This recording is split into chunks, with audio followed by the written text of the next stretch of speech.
Moderator, on behalf of the trustees, I want to begin by paying tribute to the ministers, deacons, MDS workers, the extraordinary staff of Crossreach, and the staff and volunteers across the whole of the church who have risen with energy and imagination to meet the challenges that have changed our lives and changed the church over these last 9 months. We will never be able to calculate just how much has been done to witness to the goodness and grace of God in these unprecedented times. But now we meet in General Assembly at a time when it's still hard to know what long-term impact COVID-19 will have on the future shape of our church life at all levels. However, in spite of the fact that we have found ourselves responding to the challenges posed by social distancing, the closure of our buildings, and the business of trying to second-guess what the future will hold, it's my job today to take you back to the General Assembly of May 2019 and to remind you of the underlying malaise which was unanimously acknowledged.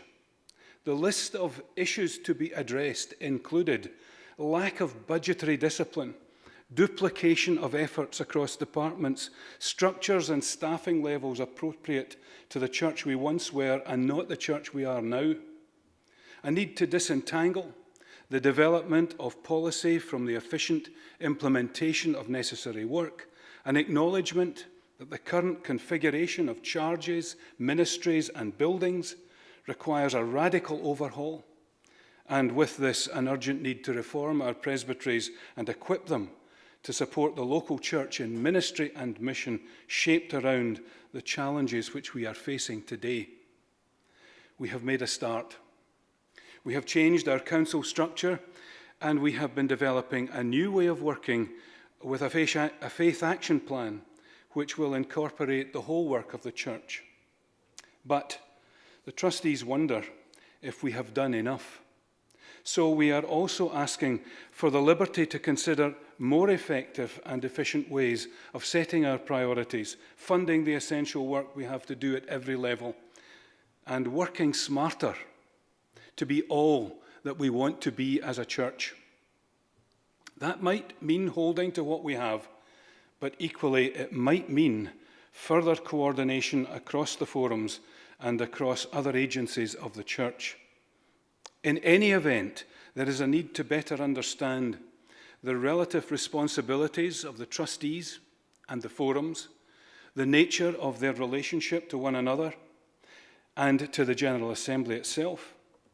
And as the Assembly trustees come to terms with their responsibilities for charity governance, we have to better understand our role and function over against the role and function of the General Assembly. The reason that we want to research these deep and meaningful issues is that for the first time, we have placed the management of our central operations into the hands of a chief officer. Dave Kendall has confirmed the concerns listed in 2019 and offered us an insight into how we might overcome them. We were well on the way to evolving a plan of action when COVID-19 came along and our chief officer with his colleagues had to take on the management of a very different kind of challenge. However, COVID-19 has done to the church what it has done in so many other areas of our common life. It has accelerated the need for change. A very different shape of church lies ahead, and against the extraordinary challenges that we face, we have to be ready, lean, and fit for purpose.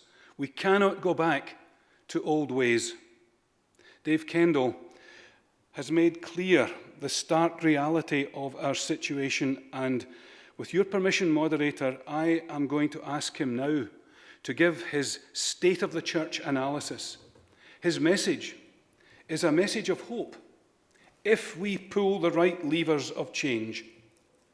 And after Dave has spoken, the Vice-Convener of the Trustees, Norma Rolls, will, moderator, with your permission, complete our presentation. Thank you, Convener. I'm sure the Assembly will be delighted to hear from Dave and then Norma. Thank you. Moderator, Dave Kendall, 717. The Convener has asked me for my State of the Church analysis from the perspective of being able to deliver the changes decided by Assembly 2019. Achieving the agreed outcomes will require a clear focus that is joined up, aligned, coherent, and able to support the local, national, and global church on a prioritised basis. The foundation in delivering this is the fantastic staff that we are blessed with, a hugely talented, experienced, professional, and passionate group committed to do all that they can to support those in ministry, volunteers, congregations, and forum members advance the goals of the church. Much of our focus over the past year has been on identifying the underpinning enablers so we can use our resources wisely in the future. However, what will matter most in taking us forward will be the vision, quality, enthusiasm, and ambition of the staff and the willingness of the church as people of God to engage with the changes on our journey. Just like any household, business, or charity, good budgeting is critical. Whether looked at from the viewpoint of M&M contributions or the clearly thought through use of reserves, yes, use of reserves, even although they are depleting and cannot be viewed as endless, we can no longer allow central spending to consistently go over budget, as it did to the tune of some 14 million aggregate total over the 5 years to 2018. As the Trustees report shows, we'll be using reserves over the next year to support the local church.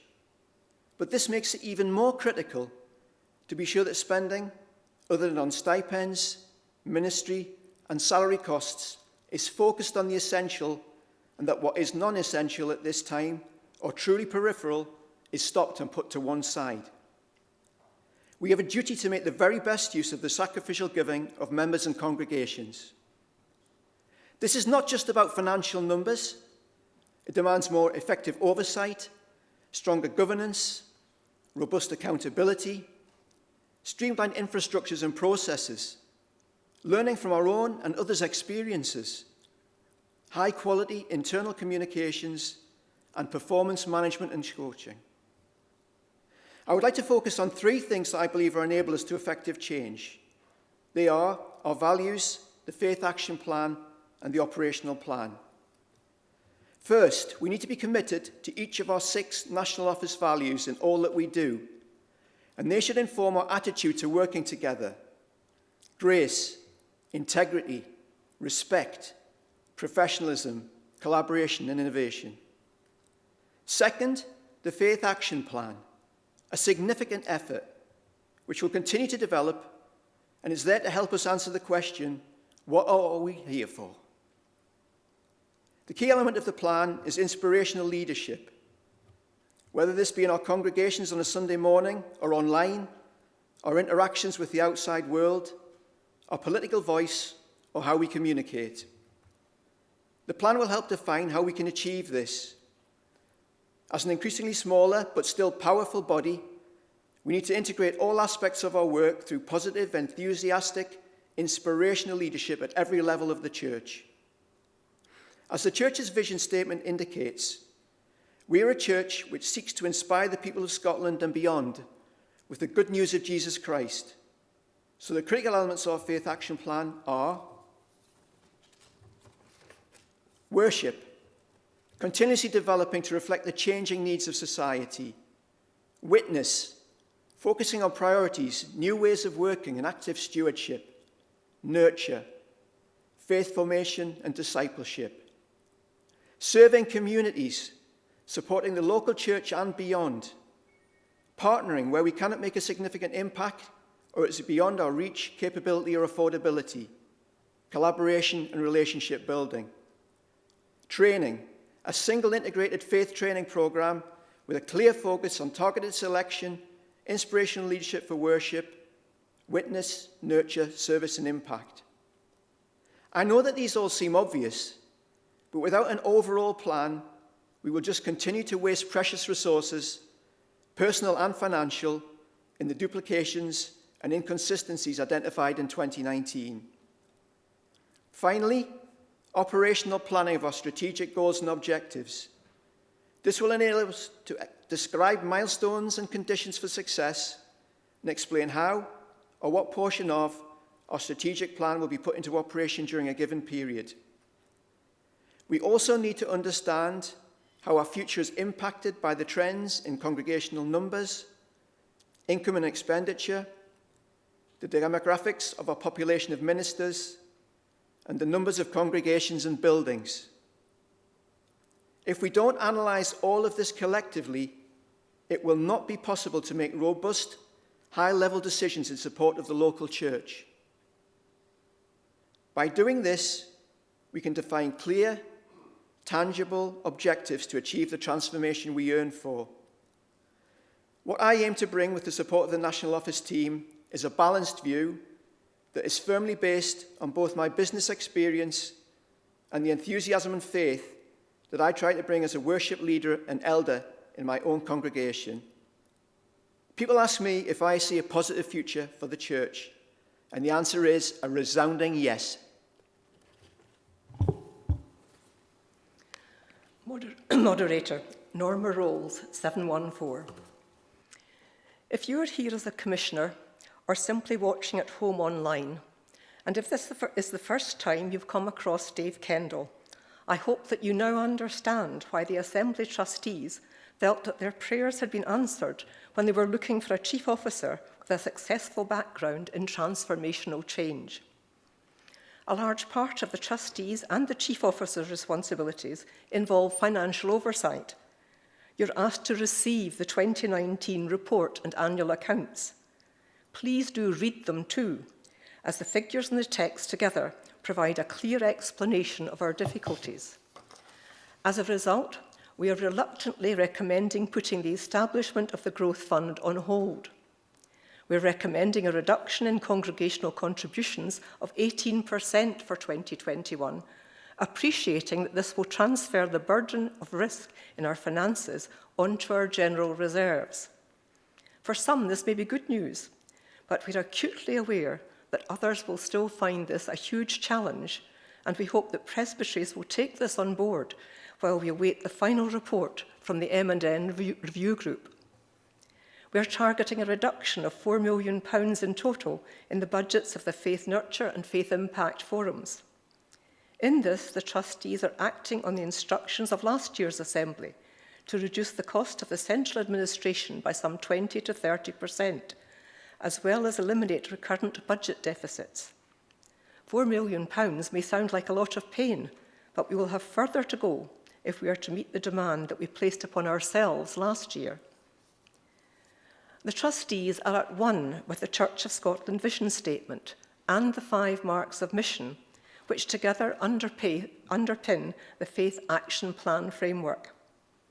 The Chief Officer and his core management team, along with the forums, are committed to being guided by these as they move to prioritising within the identified key areas of work, while aiming to sustain the breadth of the work that we've done in the past, but realising the need for greater flexibility and collaboration. The mapping of most of the Radical Action Plan within the Faith Action Plan, we believe, makes for a much more systematic and efficient use of all of our resources, and we hope that you will agree. At GA 2019, there was disquiet at only 3 women being appointed by the selection committee to the new trustee body. We're delighted to report that after our first appointments round, the current composition brings an excellent gender balance as well as that of skills. Now, only the convener and myself remain from the Council of Assembly days, and we wish to acknowledge the huge amount of time and energy given by our colleagues during 2019 as well as 2020, as they grapple with the complexities of our business when meetings have to be conducted in an electronic environment. Our 5 new trustees have not met each other or the rest of us in person. Yet they have brought insight into new ways of working being able to identify critical issues and to pose incisive questions. Electronic working has not been a bar to making constructive contributions and decisions. We're about to advertise for a further trustee, and we will want to try to reduce our average age and to find someone able to bring a theological perspective to the table. Finally, in common with the general trustees and the forums, we believe that the future shape of our church is going to be very different from what we knew. We want to see the local church properly resourced and to meet the needs of community, both in parish and online.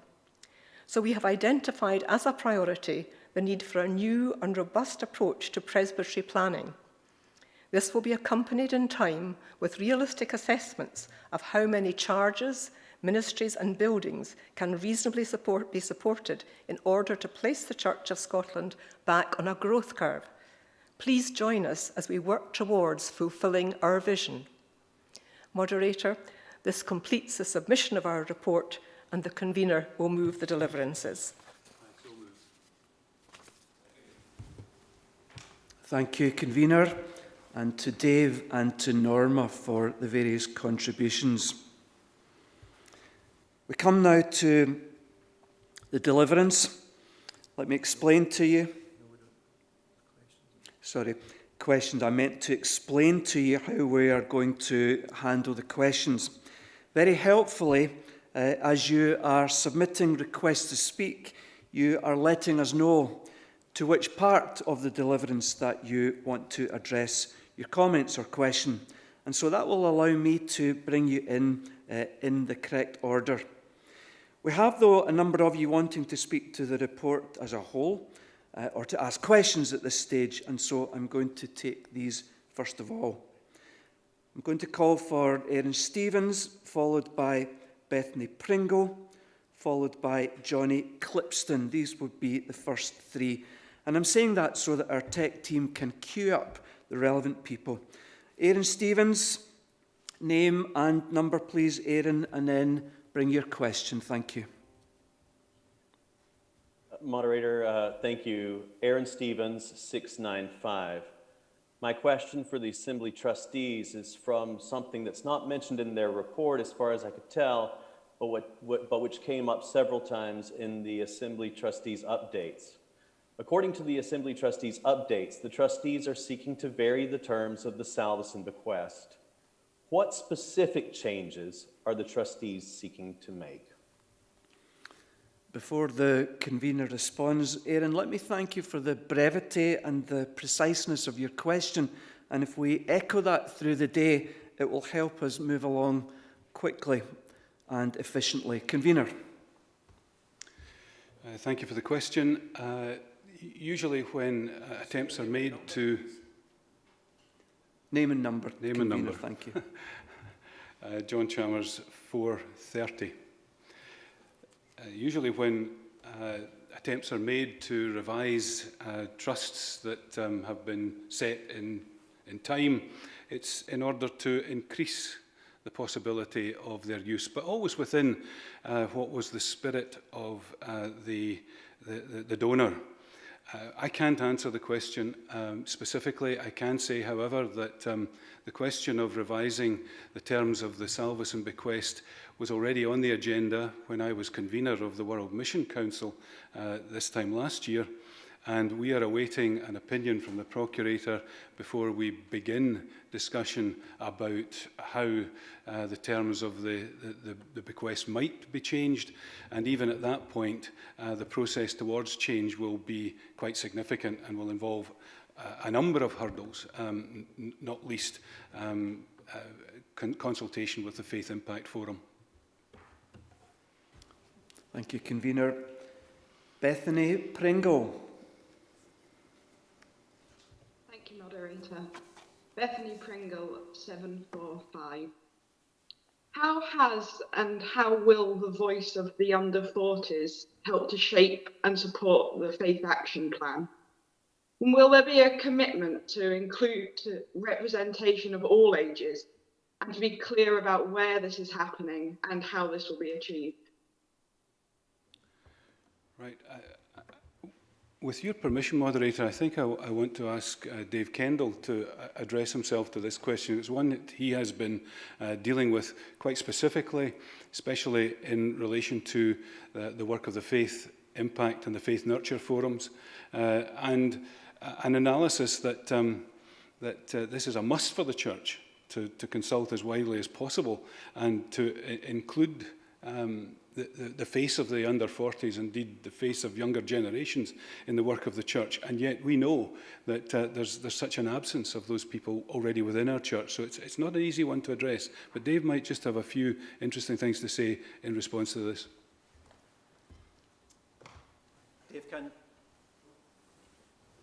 Dave Kendall, 717.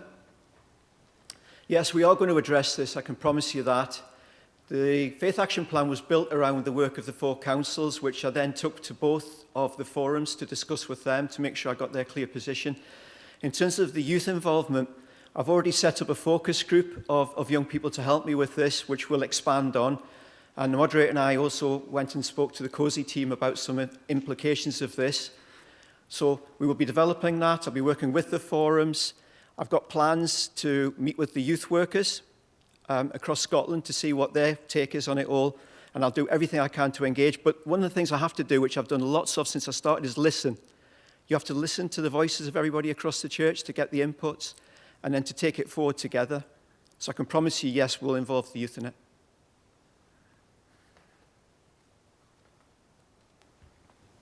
Thank you. Call now for Johnny Clipston. And after that, Matthew Phillip. First of all, Johnny.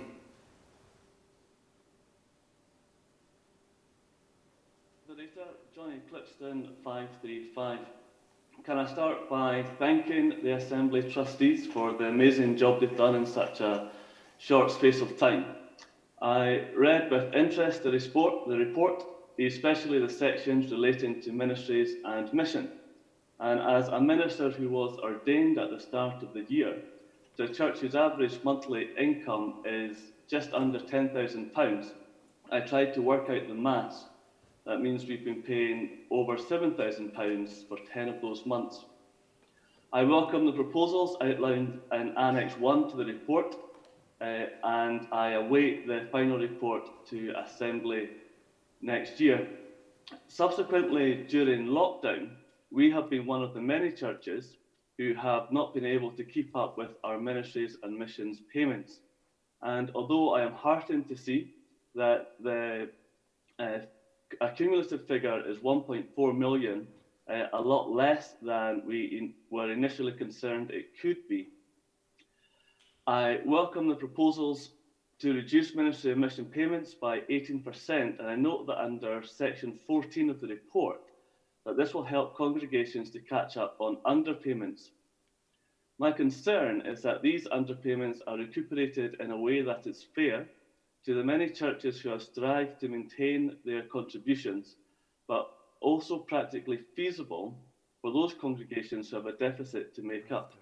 If our deficit is simply added to next year's ministries and missions, this will be significantly higher than our contributions would have been this year, and with no guarantee that income levels will return to pre-lockdown rates, it's a number we simply cannot afford.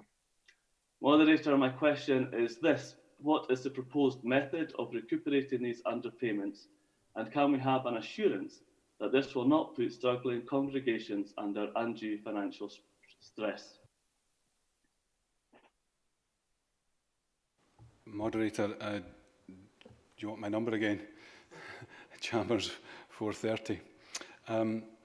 It's proving incredibly difficult for us to get an overall picture of how the COVID-19 pandemic is affecting the finances of the church. We know of congregations who, in actual fact, have increased their and bettered their financial position. We know of many who have not. And it will only be in the course of the next few months, and maybe even into next year, that we'll be able to calculate the long-term effect. The way in which shortfalls are dealt with is at the moment, a matter for presbyteries. They are They are chalked up against congregations, and they're left there to be dealt with, usually at the time of a vacancy, when a presbytery has to determine whether or not these shortfalls are justifiable or not. I can only say that as we go forward into next year and have a better understanding of the overall picture of the church's finances, we may well have to turn our attention to a different way in which we have to address the question of shortfalls. We've got no plans in the pipeline as yet, but it's something we will certainly keep under review.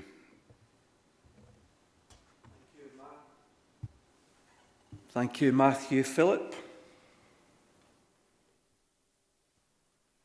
Thank you, Moderator. Matthew Phillips, 744.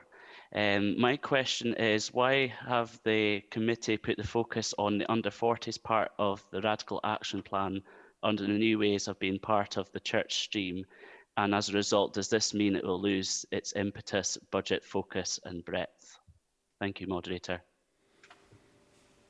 And thank you for such a sharp question.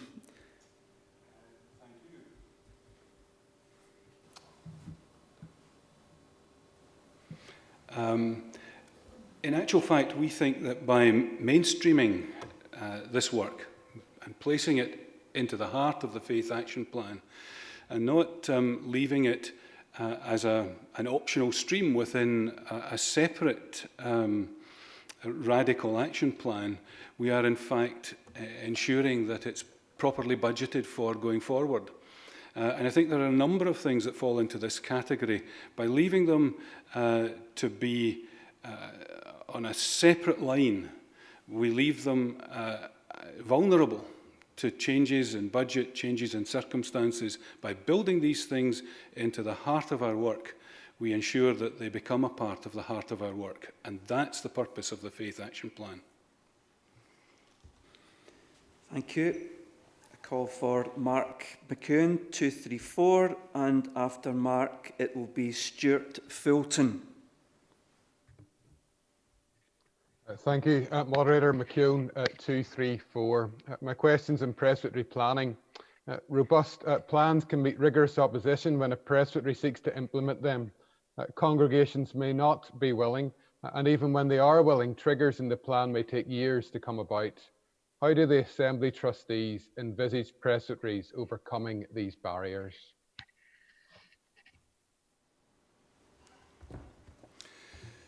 Moderator, this is as much a question for the Faith Nurture Forum as it is for the Assembly Trustees.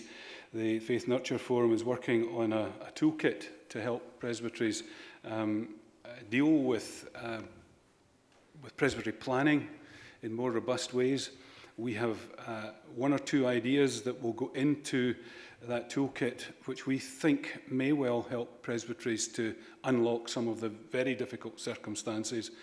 And I know that Mark has a notice of motion, which I'm sure is one that we will want to embrace, because we do want to find ways in which we can unlock what have been intransigent sometimes situations in the past.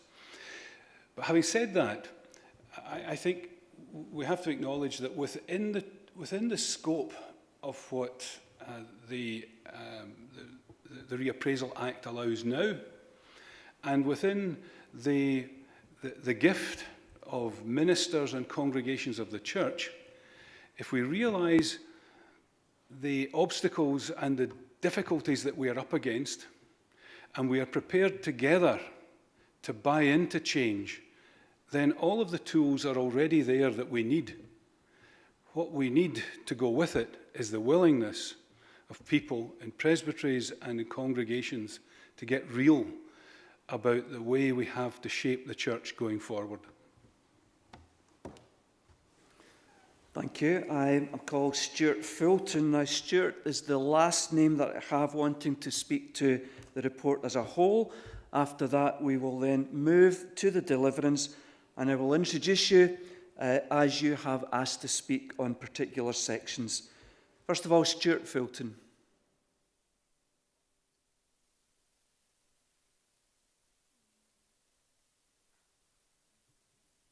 of staffing at church headquarters, I would like to ask the convener, was there a deep theological and practical study undertaken on each individual job in the centre? And was that in-depth study used to offer targeted redundancy, or was there just a general redundancy offer? If so, why, and why have we lost so many good and essential staff from the centre at this time when there is a necessity to have an effective and targeted staff? Did you say? Moderator, first of all, 121 George Street is not the headquarters of the church. Stuart and other ministers, colleagues of mine, are the people who work in the headquarters. The national offices support the work of the church across the country, and we have not yet, and we have not had, and not planning to have, a redundancy scheme within the national offices. We had a voluntary exit scheme, recognising that we do have to reduce the number of staff. We offered the opportunity for staff to enter into a voluntary exit scheme. Their jobs were not necessarily being made redundant.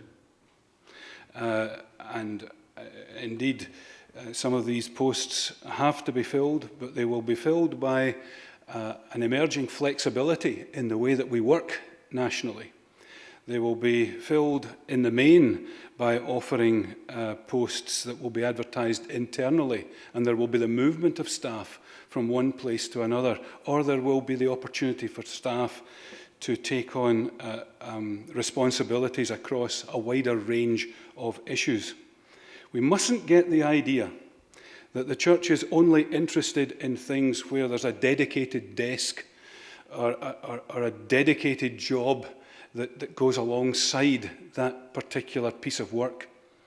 There are many pieces of work that are extraordinarily important. Moderator, you've mentioned some of them today already: climate change and climate justice and how we address that. We need to build in a concern for how we address climate justice into almost every part of the work we do, almost onto every desk that holds responsibility for using the resources of the church. And so it's our intention to do as much as we can do across as many of the interests that the church has to promote, but to do this smarter and to do it better. And yes, when it comes to making decisions about where we put our resources, there will be theological thinking behind it. That's why, apart from anything else, we've adopted the 5 marks of mission to go alongside the church's vision statement as a way of expressing what we believe is important for us in the way in which we deploy our resources. Thank you, Convener. I want now to move to the deliverance, reminding commissioners that if you are wanting to speak or ask a question, you can do that at any time, and especially, of course, in relevance to the particular section. So we move to the deliverance, and I will introduce speakers as they've indicated they want to speak. Number 1, receive the report. I have notices to speak from Alex Shuttleworth, and then followed by Dan Harper. Alec Shuttleworth, first of all. Thank you, Moderator. Alex Shuttleworth, number 435. And I fear, Moderator, that this will be dismissed more as rant than rational, but I was trying to work out why such an elegantly written and well-presented report as this should leave me so cold. And I realized the question they are addressing that this whole assembly is witnessing as we try to make our virtual assembly real is this: how do we preserve a 19th century culture in the 21st century? Now, I think the people responsible for getting the technology together for this assembly have done a fantastic job, really against incredible odds. We're getting through our business.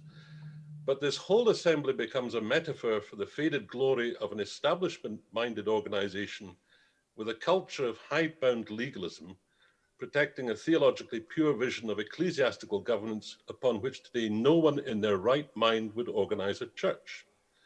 I found your words yesterday evening, moderator, inspirational, and you were a prophet, but look around you. You're surrounded by lawyers.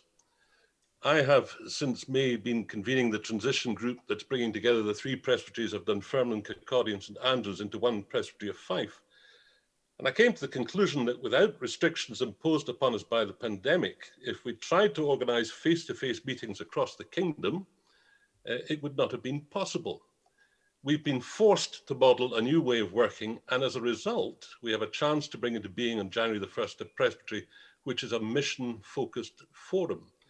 The fundamental problem we in General Assembly have failed to address for years is that our system of governance stifles our ability to grow. It is expensive, slow, cumbersome, barely fit for purpose when we can meet together physically, and not fit for purpose in a world where we're unlikely to be able to do so in the future. And this report, I'm afraid, does not even begin to address this core truth. It yet again tinkers with the legacy. We are not, as the Faith Action Plan says, guided by the core values we stand for as a church. We are constrained and stifled by our system of governance.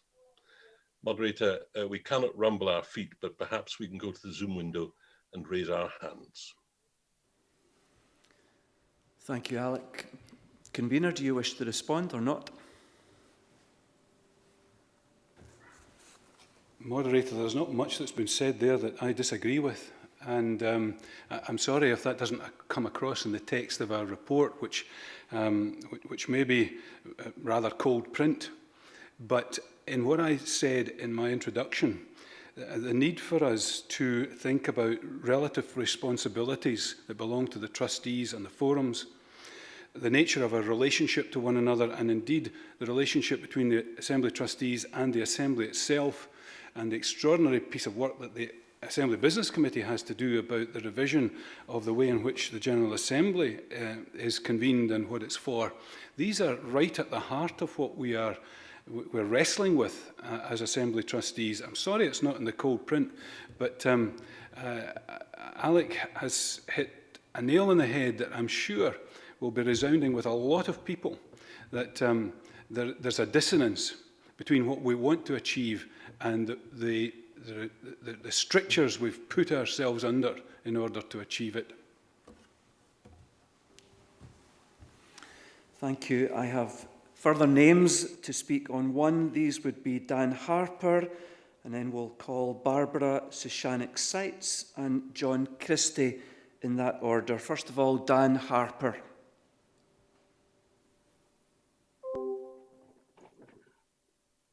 Dan Harper, 413. Moderator, convener, Dave, Norma, thank you very much for the report. It's good to see things are coming and change is planned. But as you said yesterday, moderator, that we need to both be doing and saying, not just saying. And convener, you said we need to get real about the challenges that are in front of us.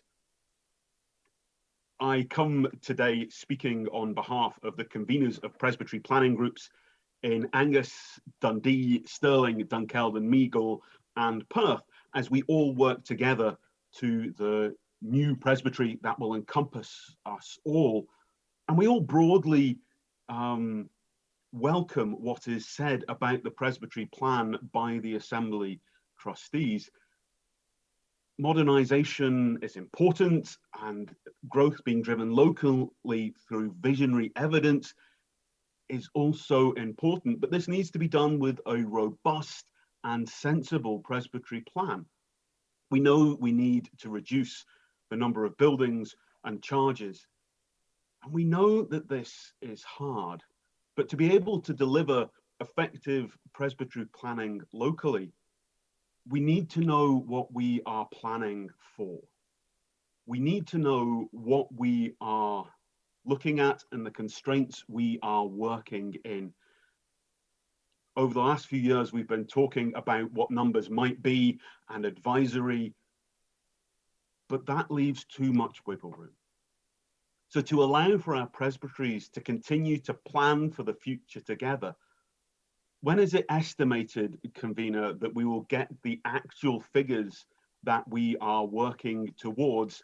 And secondly, whilst we wait for those figures, what figures should we be working to? It was suggested that last year we should be currently working towards a drop of 20% in what we have. But given that we've been told that things are continuing to reduce in terms of numbers in ministries, should we be dropping that by another 10 or 20%?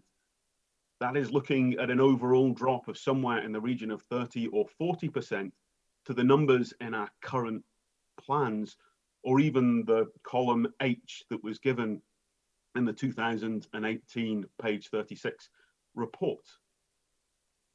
So again, concisely, when will we get the figures, and what estimate should we be working towards as we're planning, and how much of a drop on those figures should we be working towards? Thank you.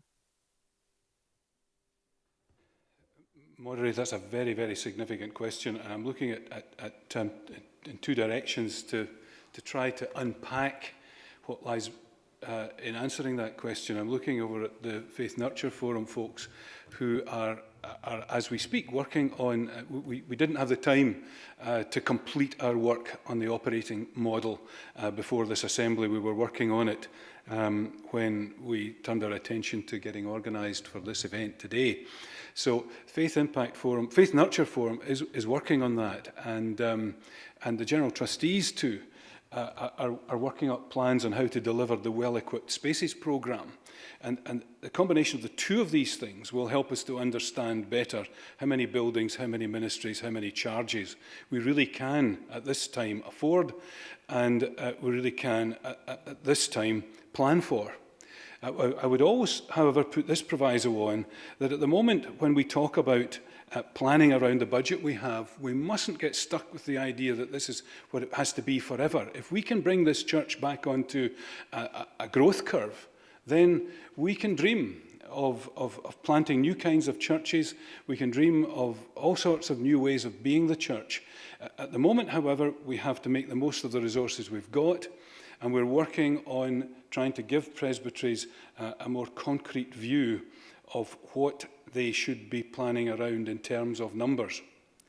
Important within that is the development of this operating model, which, with your permission again, moderator, I would like to give our Chief Officer an opportunity to speak to, because he has been developing this model, and in time it will become one of these models where there will be levers to pull, like a PlayStation 3. You'll be able to move the levers in such a way as to see what effect it would make on our available resources if we increased our membership, or what it would do to our available resources if we reduced the number of buildings we had, and so forth and so on. And it's an important element to the way in which the trustees are beginning to think about the future. If you give Dave a moment to speak to it, I'd appreciate that. I'm sure the Assembly's happy to hear Dave again on this matter. Dave Kendall, 717. I think one of the things I noticed most in joining the church was how many people were frustrated in the way you are, Dan, by the fact that decisions are sometimes hard to make.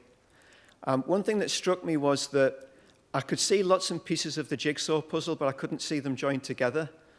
I couldn't see them in a coherent way. So, for instance, when I looked at the income into the church, the expenditure going out, the number of buildings, how the ministers' numbers may change with demographics, all these sorts of things just didn't hang together for me. What I'm trying to do through the operational plan is to give that level of certainty.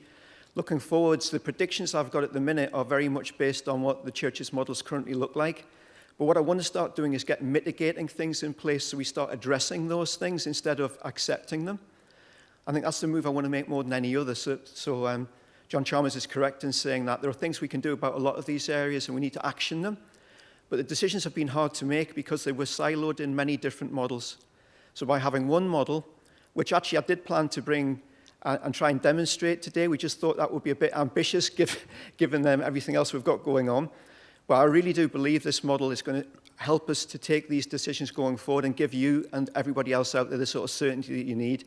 In terms of the time frame, I'm a pretty ambitious guy. I'm looking at doing it in the next few months. I'm not talking about years for this.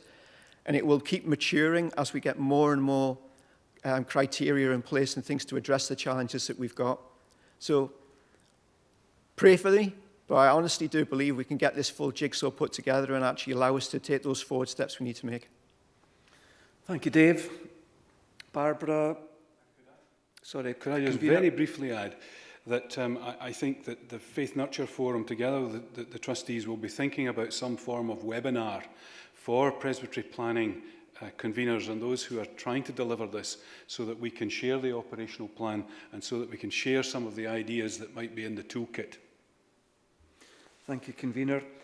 Calling on Barbara, who will be followed by John Christie, and then by Mary Pollock, one of our elders, in that order. First of all, Barbara. Thank you, Moderator.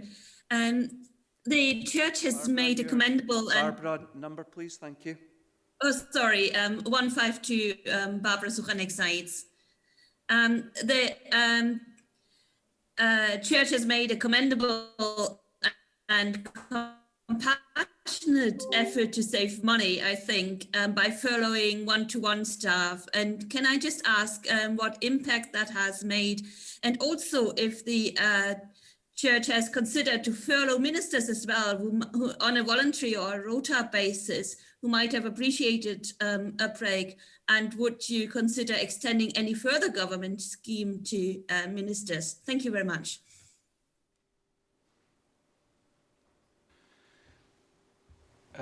Moderator,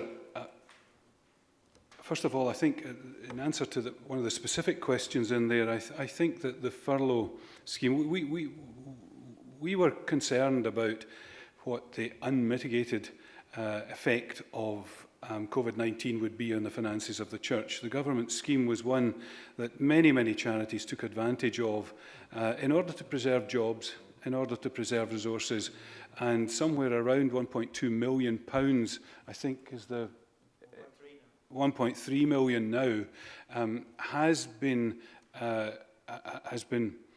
saved by the church by entering into the furlough scheme. We didn't furlough ministers. I know there was some discussion about whether that might happen or it might happen on a rotational basis. But to be honest with you, ministers were in a frontline position. Who was there to care for people who might be having to go through bereavement without being able to attend a funeral and so forth and so on. And ministers were mainly up against it, learning new skills in an instant in order to take the worship and the community of the church online. And so it never featured for much longer than a few minutes in discussion. And I wouldn't anticipate that that would be something that we would do even in the future.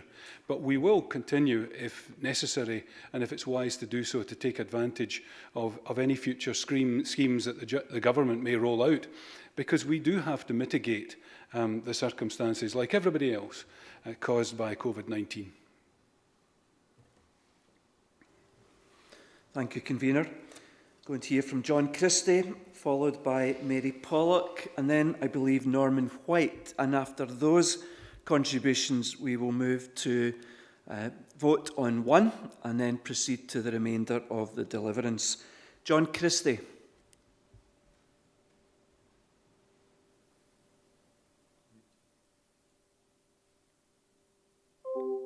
Sorry, John Christie, 326. Moderator, I would like to thank the trustees for their report and their presentation, and to make a comment and perhaps add a question, if that's all right. We have heard a lot in the discussion today about what's happening in the church offices, and a lot which is proposed in Presbytery planning. However, we've not heard anything either today, and sadly not very much in the report, about what's happening with Presbytery Reorganization, which, according to the Special Commission last year, was one of the key aspects of developing the mission and ministry of the Church of Scotland. I should declare an interest. I'm formerly clerk to the Presbytery of Dumbarton, which has now united with Greenock and Paisley to become Clyde Presbytery. And what I would like, if the convener is willing, if he could perhaps give us some insight about how he sees the church offices connecting with presbyteries, so that presbyteries, especially the new larger presbyteries, can then develop the local ministry and mission as envisaged by the Special Commission. And my question, if it's any help to the convener, is born from section 23, where we hear about the toolkit, but somehow the toolkit has not yet got round to mentioning the new larger presbyteries. Thank you, moderator.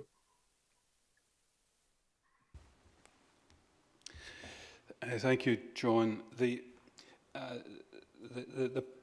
progress in relation to presbytery planning doesn't belong within the report of the Assembly Trustees. The responsibility for presbytery reorganisation falls to the Assembly Business Committee and to the Principal Clerk, who may want to say something in response to your question.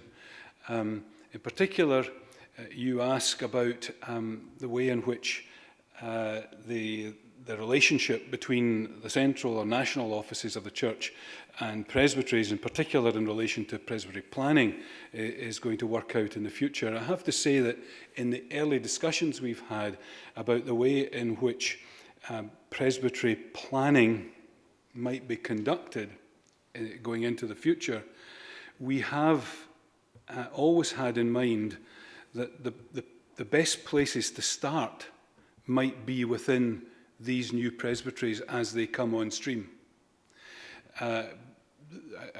Principal Clerk may want to comment on this, but I think that many a small presbytery is still reluctant to move into the sphere of robust presbytery planning because they're just too small to do that.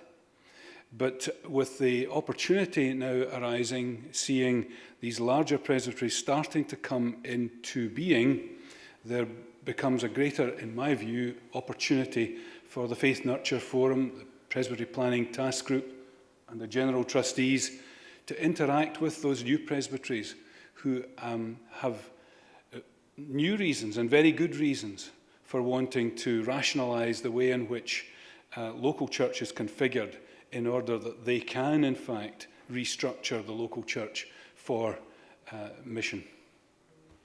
Thank you, Convener. I'll offer the clerk opportunity to respond as invited at this point, if you would so like. Thank you, Moderator. In the discussions with the emerging new presbyteries, the subject of presbytery planning certainly is core and central to what they do. One of the prizes held out for bigger presbyteries clearly was within a bigger framework and with a bigger set of resources, then risks could be taken, experiments could be undertaken, and people could cooperate across a broader area. How that's going to work in each setting is a matter now which is quite a real discussion. We heard that Clyde started on the 1st of September and Fife starts on the 1st of January.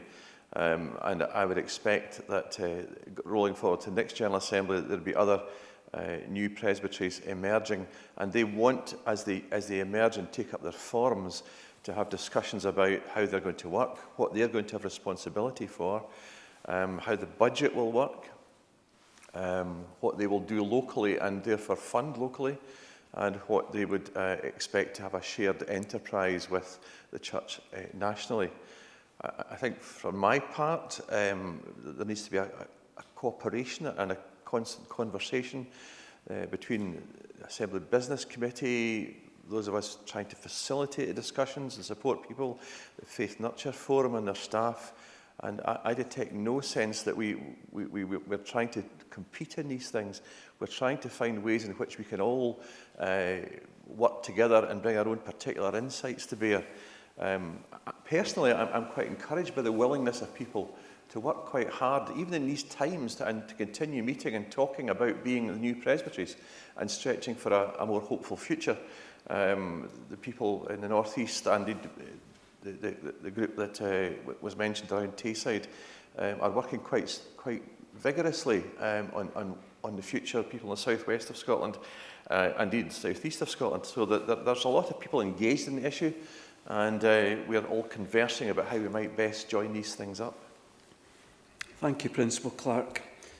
I'm going to invite Mary Pollock to speak. Mary, the tech team is struggling to pin your video to our screens. We're hoping that we will be able to hear you, if not see you. And so if you are invited now, Mary, to unmute yourself, if you're able to do that, we will very soon find out if we're able to hear you. So I'm looking for Mary Pollock, if technically possible. Thank you, moderator. Mary Pollock, 363. Are you hearing me all right? Loud and clear. Thank you, Mary. I would thank you for allowing me to speak. I would like to ask, is it necessary to hold the General Assembly every year at Assembly Rooms in Edinburgh, gathering so many commissioners together, staying in Edinburgh, considering the cost? Could we not be meeting perhaps over a weekend with less people in a less expensive venue, in a less expensive city? Is it necessary to keep the assembly rooms?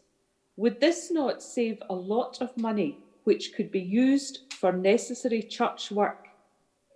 We have been forced to change things this year due to circumstances. Surely this would be worth considering as a radical change. Thank you.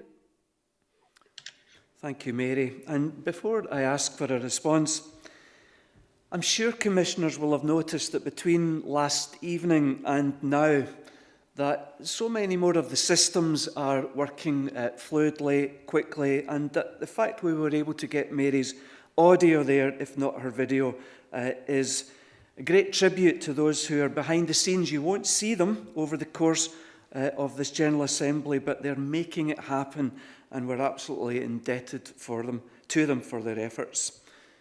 Convener, you wanting to respond or otherwise? I don't think I should. It's not really in my basket. But maybe the business convener or the principal clerk may want to say something about this. I'm sure what's been said has been heard. The convener of Assembly Business Committee is briefly going to respond. McCorkindale 852. Last night in my report I outlined that the Assembly Business Committee will make a decision early next year about the venue for next Assembly. We take on board a number of things that are being said in our experience from this Assembly. It is very much on the agenda and looking at different ways of being the General Assembly as we meet together. Thank you. Thank you, Donald. And finally, in this part of the questioning, Norman White.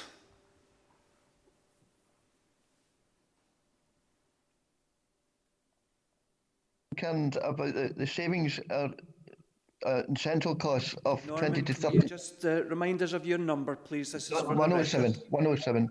Thank you.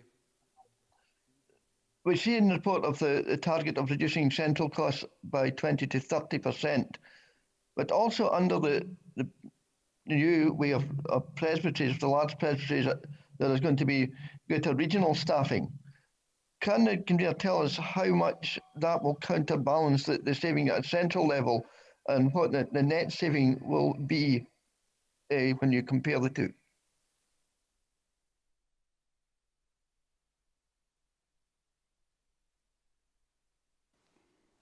No, I can't answer that question at the moment. I can tell you it's something that's under active consideration. You know that we are reviewing the whole way in which ministry and mission contributions are made. And so it's very much on the agenda of that group. We've outlined in the annex to our report the way in which that M&M process is starting to shape up. But one of the issues that's on the agenda just now and has to be resolved before that report is completed is the question of how much of the cost of new presbyteries should be borne nationally as part of the church's overall budget, and what part of what presbyteries may want to do in the future should be costed and the monies found locally. We're working on that at the moment. And clearly, if there is a significant demand for central funding for what we might call the basic structure of a new presbytery, then somehow or another there will have to be checks and balances in the system so that that money can be found from the national resource and possibly at the expense of something else that we may be considering or wanting to do. So no, there's no number yet. And of course, under the new system, it is likely that the 5% allowance, which many presbyteries were counting on as being the money that might be the seed fund for their operations, may or may not be in the system in the future. And so we may have to look at different ways in which that seed funding is found. Thank you, Convener. So we are on number 1, which is receive the report. This is what these questions and discussion has been around. We're going to open the voting now. Some of you have voted earlier on number 1. That's quite in order, and a reminder that you can change your vote if something is said that sways your opinions. Or you can wait until I declare the vote open in each case. We're voting now on number 1, receive the report.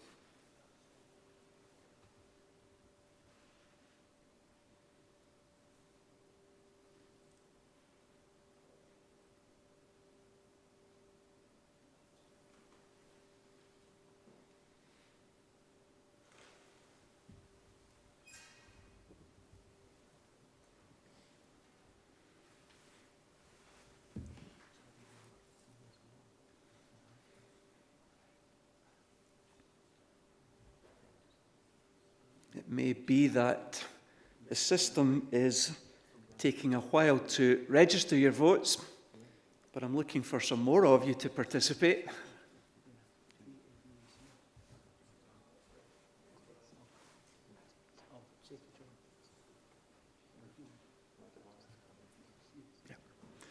We're hearing that some of you are experiencing some difficulties in voting on the online hub. And again, this is why we will be patient throughout the whole of this process.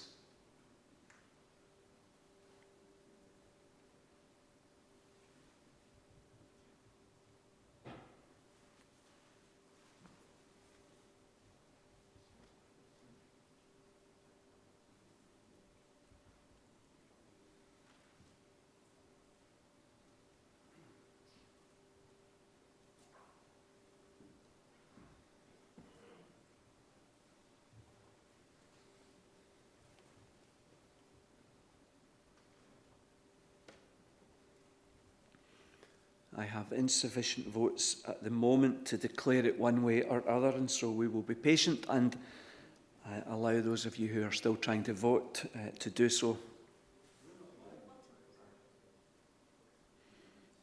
We are here. Yeah. Our tech people are looking at this right now. Some of us are live, some of us aren't. A number of people have been able to vote, others not so we are looking at this right now.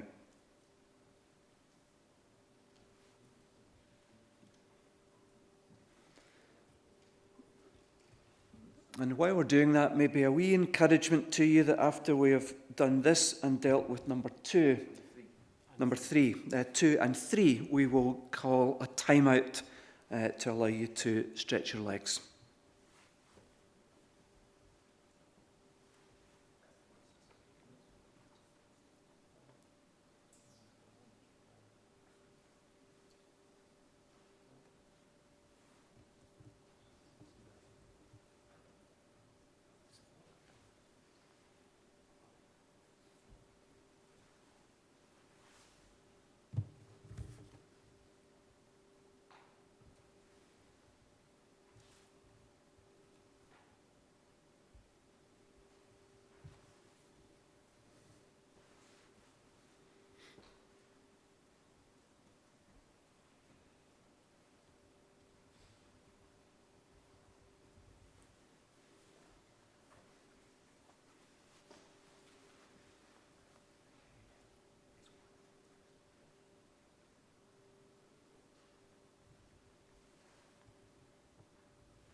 So again, bear with us, folks. The silence doesn't mean inactivity.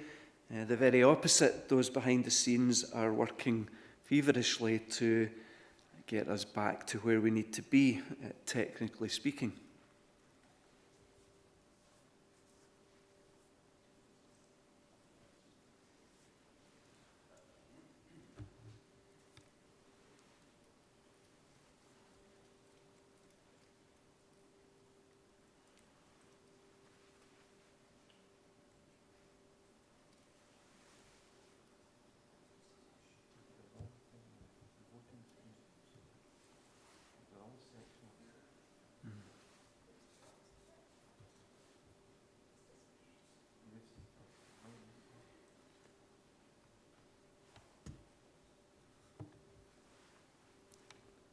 So we are looking for number 1 to reappear, which has received the report, and for the vote to be open.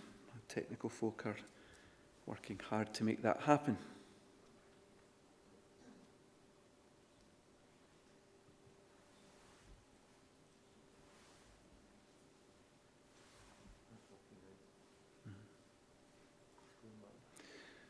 It would appear that votes are now coming in.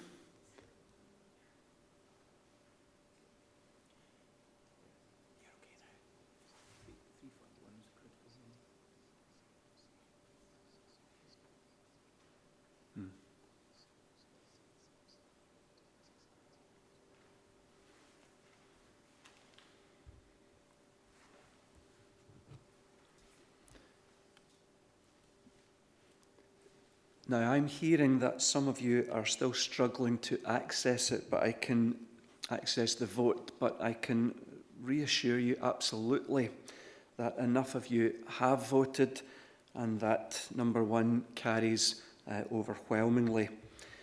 Now, as I said, we will be taking a time out in a moment or two, and that will give us further to address some of these issues that are on the go. I declare 1 carries. Come to number 2. I have a request to speak from Hugh Stewart in relation to number 2. Hugh, if you could give us name and number, please, and then might you address the Assembly. 664, Hugh Morris Stewart, Madin Bat of Oderater. The other Neokavi, Durumach, Oscown in English. Congratulations on your elevation to moderator. Thank you for providing us, the parish ministers, with digitised pulpit supply during the summer. Very much appreciated and very, very thankful for that. It's simply a clarification, please, with regard to the accounts, page 42, where we see salary figures. And it indicates here that since last General Assembly, the number of staff employed within the church earning between 60 and 100,000 pounds has increased from 11 to 17. And we have employees in Israel, and salaries there from last General Assembly have increased from 2 at 130 to 170,000 to now 2 earning between 150 to 200,000 pounds a year. Just want to check, please, are these figures accurate? Thank you, Hugh. I'll offer the convener opportunity. He may need to find the detail. No, the figures are accurate. I think people should realise that this has arisen because annual increases and increments will have pushed some higher paid employees just over the bandwidth in 2019. It's not because of more people entering into that, coming fresh into the system. Thank you, convener.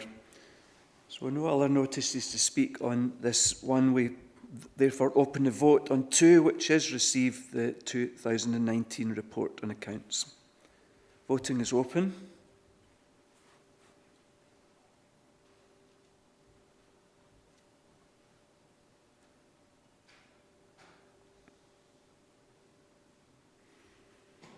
It's clear from my screens that many of you are able to vote, and we will be working hard if there are some of you still struggling to participate in the vote.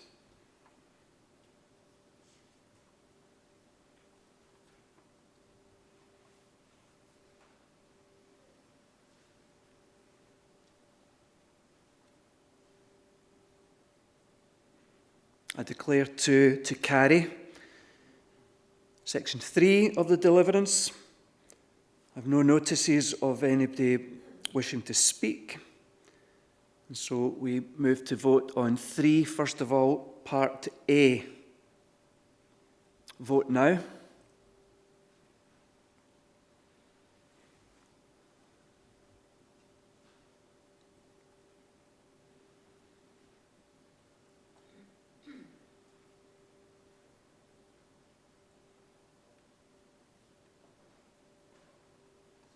I declare 3A to carry. 3B.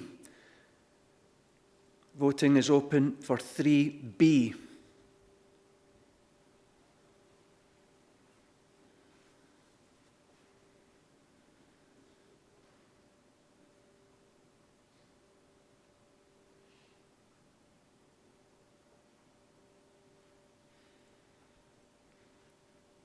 I declare 3B to be carried.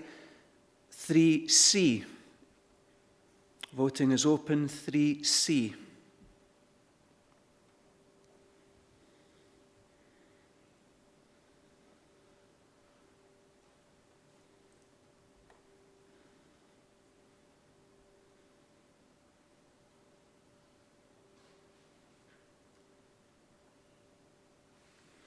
I declare 3C to be carried.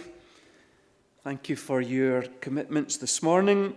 We are adjourning for a 20-minute time-out, 20-minute circulation break, and we meet back, therefore, in exactly 20 minutes' time. Thank you.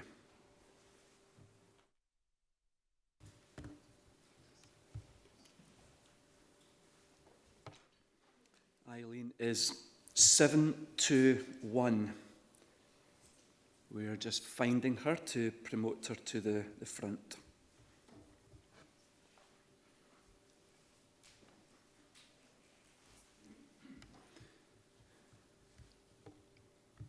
So we resume the business. Before we hear Eileen, I'm going to ask for Donald to make some mentions which will help us in terms of understanding some of the technical process. Thank you, Moderator. I've, during the break, spoken with Neil McLennan and the tech team behind the scenes doing a terrific job for us. We did have a little moment or two when there were some internet issues. Neil has assured me that when you push your button, if anything happens and you start seeing a wee arrows whirling round, the signal has been sent and received by the system and your vote has been counted. What may not have happened is the return signal that then turns the wee whirly thing into a tick. I see Neil nodding his head. I'm describing this correctly. I also want to let you know that with a potential 701 voting commissioners, 351 would be a significant number, but the moderator is looking to 2/3 of the vote being clear before saying that anything is carried. I hope that will give some reassurances to those who are voting and maybe not seeing that confirmation tick. But when you click the button, if anything happens, the signal has reached the server here and your vote counted. Thank you very much. Thank you, Donald. So in relation to section 4, Eileen Miller, name and number, please, Eileen, and then the Assembly waits to hear you. Good morning, 721, Eileen Miller. My question relates to the interim system, which in section 4, Deliverance 4, some element of funding to be made available for local church pilot schemes. And it's really around the specifics of this that I'm wondering, because I'm hoping that this funding will be made available while the rationalisation at the presbytery and local level is happening. So my specific parts of the question is, what kind of pilot projects are being envisaged? What size will this interim fund be? And when will more details be made available? Thank you. Thank you, Eileen. Convener? Eileen, thank you for the question. If you saw the amount of work that comes across the table of the trustees month by month, there's hardly a meeting when we don't have more than 100 pages of detail to deal with. And at the moment, we're just about to consider the detail of the pilot scheme for funding. It's coming to the next meeting. And I would hope that information about it might be in our next update if we're able to complete work on agreeing how it should operate. I can say, however, perhaps that our early thinking is along the lines of allowing room to try things online and in community, which encourages work with young people and which might demonstrate spiritual and numerical growth, as was the purpose of the Growth Fund itself, and schemes which could be repeatable in other settings. So these are some of the early indicators. You ask about the size of this fund.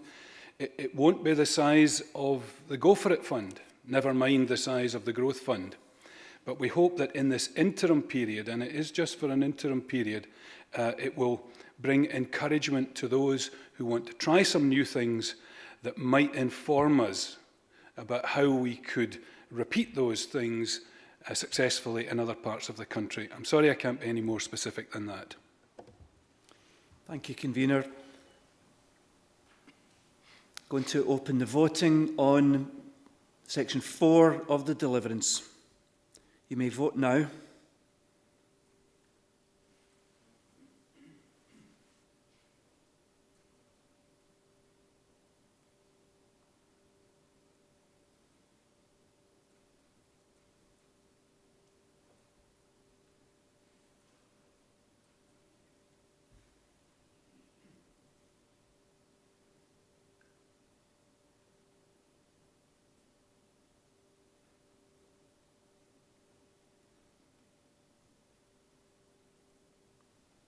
I declare 4 to carry. We move to section 5. There are 2 requests to speak. First of all, Averil Attenborough, and then it will be Joe Elliott after that. So first of all, Averil, name and number please, and then address the Assembly. Attenborough 594. Moderator, thank you. I congratulate the Assembly trustees on their work in preparing the Faith Action Plan. I understand that this is a work in progress and that some things may be implicit when, to my mind, they should be explicit. I think that guidance by the Holy Spirit should be explicit so that we remember not to rely on ourselves as we face the challenge of change, but that we place all our reliance on God. So in the Faith Action Plan, can we acknowledge that the most important leadership trait for the Church is that there needs to be guidance by the Holy Spirit? Thank you, Moderator. Thank you, Anne. Convener? I am grateful for Anne's notice of this, because even before the Assembly, I did say that this was one of the things that we believed was implicit, but we were perfectly happy to make it explicit. And in future versions of this plan, that will appear. Thank you, Anne. And Joe Elliott. Elliott 735. I'm looking at the Faith Action Plan and the 2 parts of the vision that are set out as the preface for it. And this rightly highlights 2 contrasting and complementary aspects of the Church's work: evangelism and building our own organization, and nurturing and serving our communities, our host communities. And what the vision is quite rightly saying is that we have to do both. The vision, the plan, needs both faith and action. That's what we're trying to do in my home congregation at Greyfriars in Edinburgh. we have our worshipping congregation, but we also have our Grassmarket Community Project. Grassmarket Community Project is a social enterprise just a stone's throw away from where you, moderator, are sitting in the Assembly Hall. It serves our members suffering deep social exclusion and seeks to bring them back into society. These two activities are of absolutely equal significance in our mission. But I'm here on a Crossreach ticket as a member of the new Crossreach board. And it always strikes me that Crossreach has a similar relationship to the church as a whole as GCP has to Greyfriars. Crossreach serves the country at large and represents fully half of the whole Church of Scotland in terms of finances and numbers of employees. So as the planning proceeds, I urge that we give proper weight to the serving communities part of the vision in the Faith Action Plan. Crossreach at national level and projects like the Grassmarket Community Project at the local level are absolutely core to what we're doing as a church and should be integral to our planning. Thank you very much. Thank you. Thank you, Joe, for those comments. And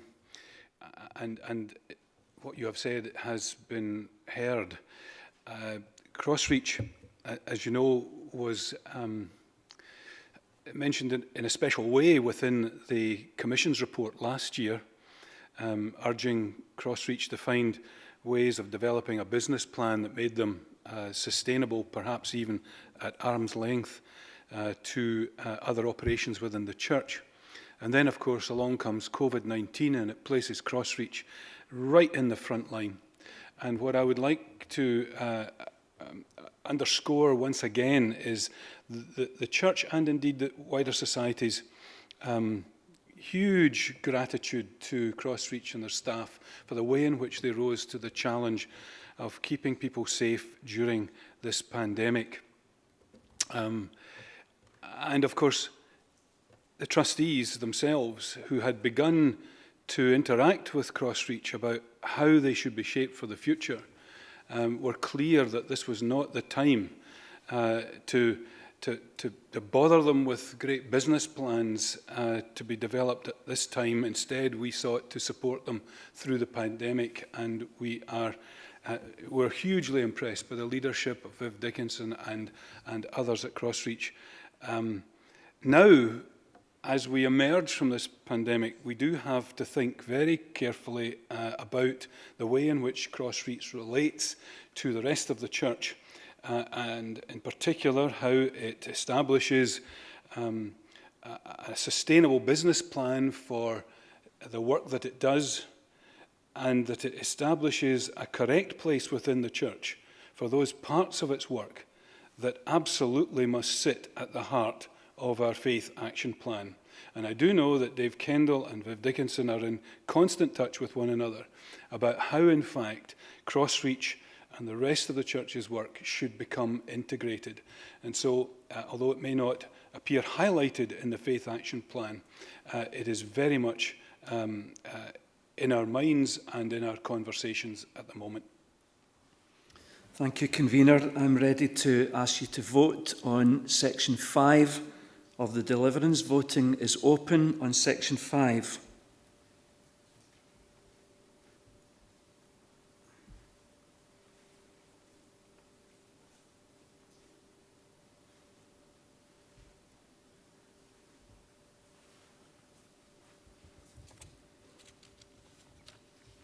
Section 5 is carried. We move to number 6.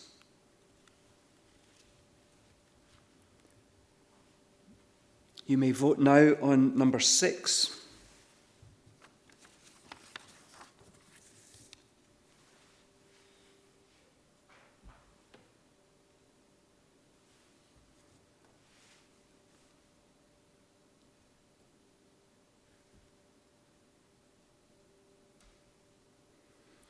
Six is carried. We come to 7. I have... Yes. Thank you, Clerk. There is a new 6 in the name of Reverend Douglas McRoberts. This is a new 7. Douglas is ready. Name and number, please, Douglas, and then address the Assembly. Doug McRoberts, 611. Moderator, I'm asking that this Assembly empowers our Chief Officer and our Head of Communications to do what needs to be done to integrate and streamline and tweak our communications, particularly external communications, through broadcast, print, web, and social media as we move forward together. This is an absolutely key function for any church, and the churches that do it best are the ones who both recognise this and enable their professional communications teams to shape both the message and the structure that delivers it. This is not rocket science, but as any comms professional will tell you, it is a science verging on an art. In the past, there have been times when we as a national church sometimes get it right. For example, in the wake of the IndyRef, when the church emerged as a national reconciling agency in the media. But a decade or so ago, one moderator during his entire year did a single radio and TV interview, and that was it. Hardly the mark of a communicating church. The thing is, when we get it wrong, it's usually for the same reason that we also sometimes get it right. It's down to people. If we have a moderator or committee convener who takes initiative, who understands the media, it can be very good. Other moderators or conveners, not so much. And that's why the key communications decisions on messages and delivery and timing and on who to speak should be consistently taken by our comms professionals. They do know what they're doing. As we work through COVID and the Kirk through its structural rebirth, we need more than ever to be on the front foot. There's no report to this or any General Assembly usually on communications per se, but I'm glad that both our New Faith forums have identified communications as key areas of work. I've got some experience in these matters. I'm a former broadcast news editor. I've chaired an international industry news service, and I've been a comms director in a major company which also had the wisdom to employ Dave Kendall. So perhaps more relevantly, I've also had the privilege of meeting communications teams of most of the UK's major churches. Although their hierarchies and shapes are all different, the one thing they have in common is a recognition that regardless of structure, comms professionals need direct and immediate access to both information and key decision makers and processes. And another is that senior comms people are granted genuine authority to make things happen, or on occasions to stop things happening, or sometimes to reschedule when things happen so that the maximum positive comms impact can be achieved. This is about our outward face, the voice of the church in the nation, our engagement with the nation. A good professional communications team can significantly enhance the church's presence and profile out there, as you yourself said last night. I believe this is important enough for the Assembly to take this opportunity to simply empower our professional staff to do all that's necessary to shape our future communications. This is pretty much the definition of how you work smarter in the area of professional communications. So, moderator, let's give our professionals their head and look forward to the results. I move the new section to the Deliverance. Thank you, Doug. First of all, is it seconded? It has been seconded. I'll ask the clerk to read it. Moderator, the proposed new section 6 is encourage the Chief Officer and the Head of Communications to undertake a review of external communications with a view to ensuring a fully integrated and professionally led strategic communications programme across all external media, and instruct the Assembly Trustees to report on its implementation to the General Assembly in 2021. Thank you. Questions or discussion on this proposed new section?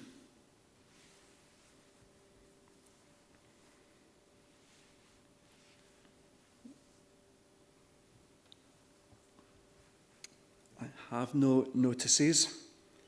So, Doug, I'm presuming you don't want to add anything to what you've said. I'll give the convener opportunity to respond. Doug may just want to respond to my suggestion. I'm glad of notice of this question and motion, and we were able to share with Doug last night our communication strategy.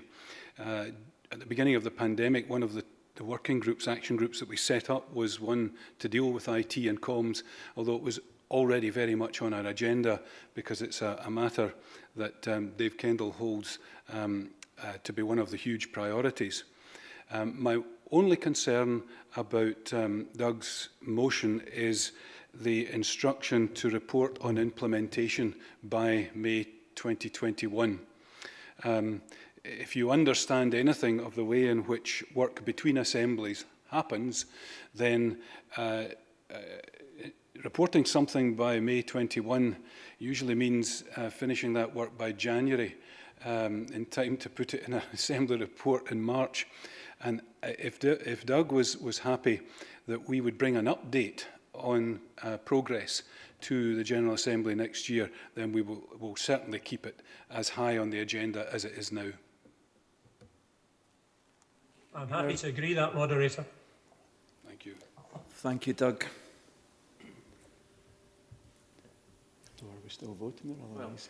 Well, Moderator, it's fine that the two gentlemen are fully in agreement with each other, but we have to find some way of reflecting that in the text of the minute. It strikes me that it says instruct the Assembly Trustees to report on its implementation. It doesn't say to implement it by the General Assembly of 2021. So you could report on its implementation and say we're halfway there. So I think a text works as long as we're trying to be open and honest that it might not be fully polished up and in place completely by May next year, or certainly by the Blue Book time. I think the text here allows that kind of gradation. Thank you, Clark. I can see Doug nodding, and is the convener minded to accept this interpretation? Not overly happy. I've seen too often words that, you know, the Principal Clark is right that you could take a liberal interpretation of this, but if you were a fundamentalist, you might read it differently. So I would rather it said that instruct the Assembly Trustees to bring an update on implementation to the General Assembly, rather than report on its implementation. So this is it's an amendment to this is a proposed amendment to Mr. McRoberts' proposed new section. He indicates that he's willing to accept that amendment. Do we need a seconder for the amendment? Yes. Yes. Is there a seconder for what the convener has proposed by way of this new wording? The difficulty is, Moderator, that the system will not handle a seconder because there's nothing been tabled. It may be there's someone in the hall who will... Thank you. Discussion around this amendment to Mr. McRoberts' proposal. I see none, and therefore ask you to vote on this amendment. We've got no way of doing that, Moderator. Amendments are supposed to be tabled in advance, and that way would allow them to be in the system. So if we could all become liberals for a day, of course, it would have been a lot easier. But there's been no amendment properly tabled, therefore we have no vote system.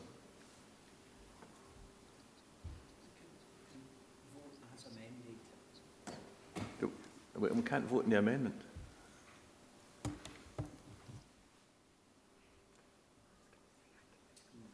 Just bear with us one moment, folks. Again, we're just working out the detail of this. The right people are moving towards us.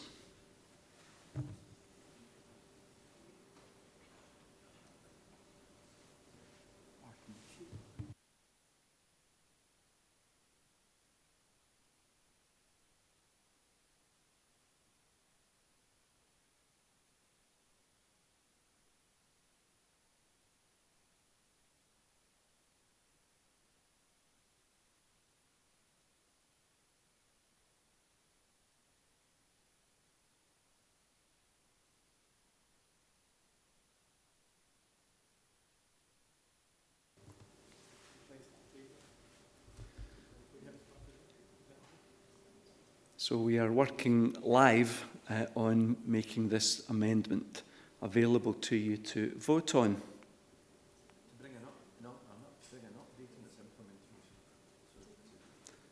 And when we have that, it will appear for you and we will read it.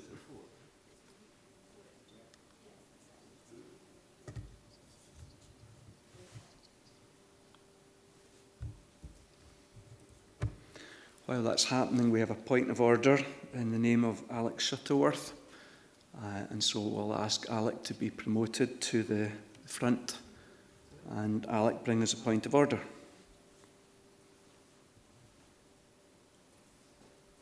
Hello, moderator, yes. Name and number, Alec, please, and then your point of order. I think it's 435.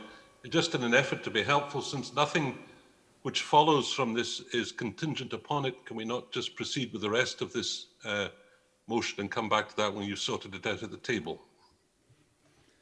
Thank you, Alec. I'm looking to the clerks. I think we're actually there just about now with this one, but thank you for your... We think we've got a way of pushing this out as a thing we can formally approve, and that will enter into the record of the Assembly.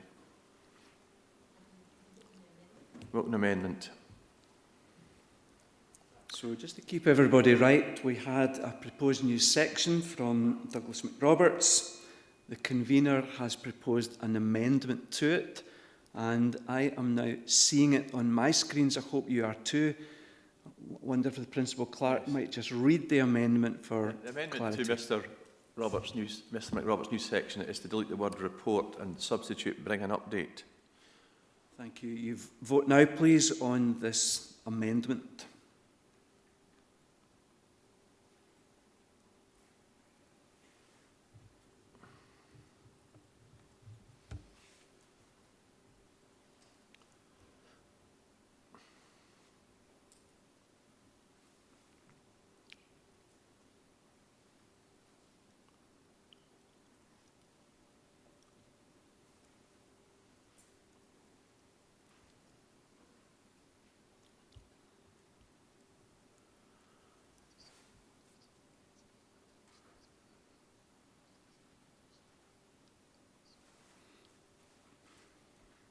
Some commissioners are reporting your screens are blank. These will upload. Just be patient. Remember that you can press once, current live debate. We're working away. Mine's okay just now.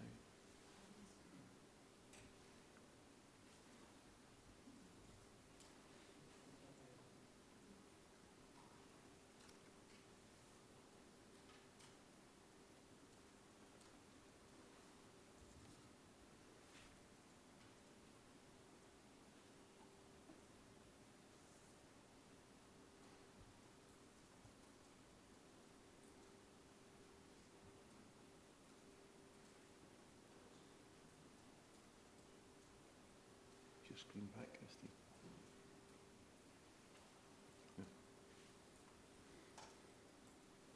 Votes are coming in. I am presuming that hopefully all of you are able to vote. This is on the amendment to the proposed new section.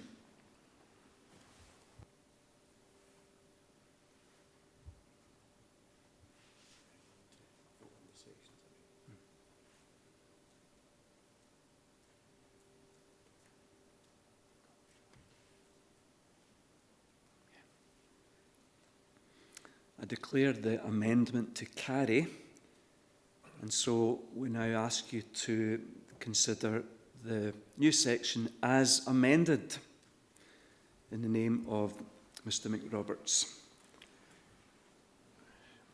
Shall I read out the amended section, Moderator? Thank you. Encourage the Chief Officer and the Head of Communications to undertake a review of external communications with a view to ensuring a fully integrated and professional-led strategic communications programme across all external media, and instruct the Assembly Trustees to bring an update on its implementation to the General Assembly in 2021. Thank you, Clerk. I have no notice of MD wanting to discuss this further, and so I'll ask that the vote might be made open on this new section as amended.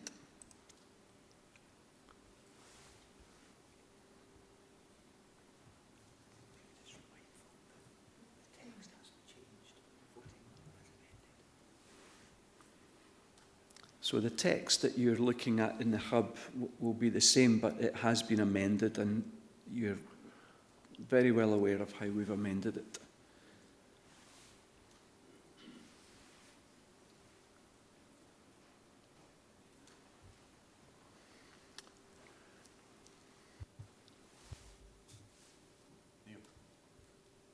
That's not the right. It's not the right votes.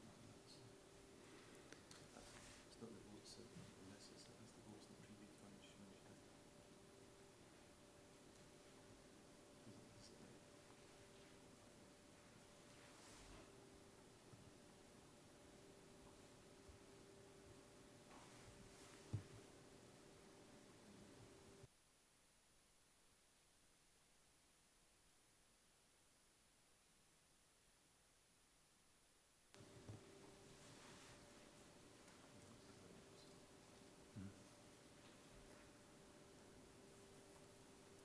So 6 as amended is carried. We move to section 7 of the Deliverance, and there are 6 notices of people requesting to speak on 7. I'm going to ask you, therefore, bearing in mind that there are 6 to speak and much more for us still to do, that if your comments can be as brief as possible, that would be helpful.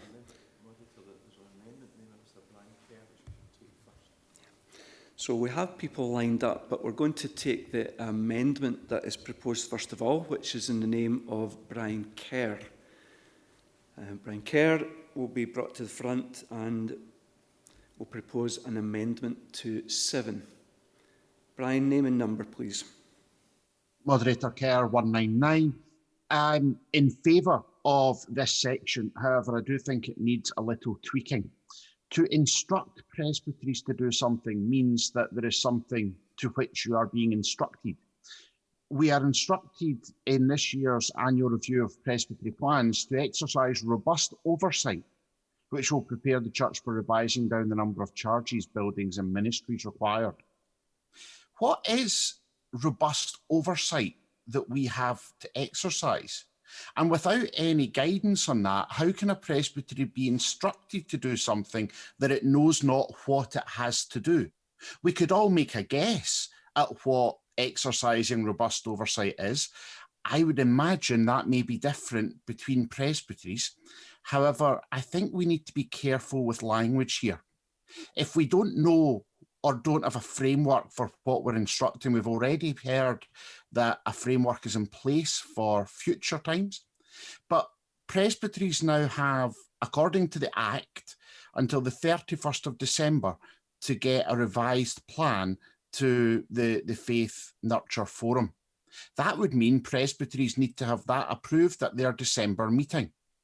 That would mean it needs to be done by mid-November in order that it could be in the papers for December.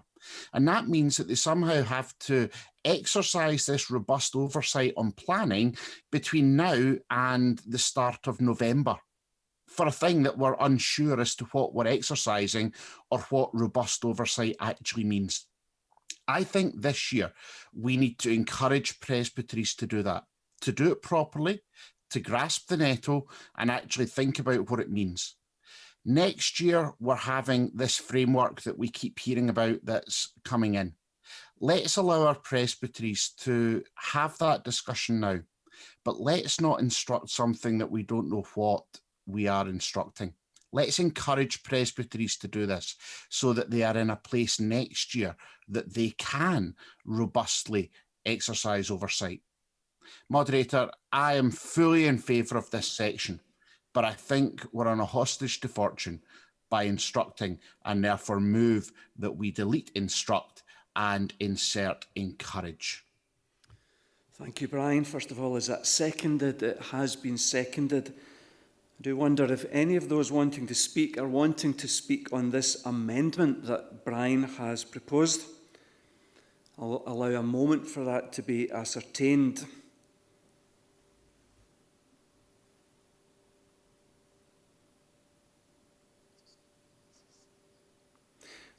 Okay, so this is helpful. People are using hands up on Zoom to help us in those moments. Scott Rennie has indicated that he wants to speak on this amendment. So Scott, name, number, please.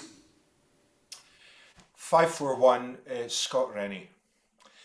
I wasn't originally going to talk on this amendment, but it seems to me that whether you instruct or encourage, you've got to know what you're doing. So I would leave it to the convener of the trustees to decide whether he wants to encourage or instruct. But actually, what I wanted to say is, I think really we do all know what we need to do, and we need to do it not this year, but every year. We have to get serious about presbytery planning. The big issue in presbytery planning is often the thought that there are barriers to change, there are blockades. In fact, the usual blockade to good presbytery planning is usually the lack of a collective will. It's very easy in assembly like this or forums to get caught up about buildings in Edinburgh or things that really will make a peripheral difference to both the financial and the missional status of the church. The real issue needs to take place in presbyteries where we reassess our resources, both in terms of people and buildings, and we break free. And really what is required across Scotland is for people to join in the spirit of the Assembly's trustees' work and to get down to doing what we all know we need to do, and that is have a proper, thorough, robust look at the use of our resources. And I think even within the Act as present, which I know is being looked at for reform, even within the current Act, that is possible. So I would urge the Assembly and the Church at large to join with the trustees in their work, and for us not to always look to the centre, but for us to do our work in making this change.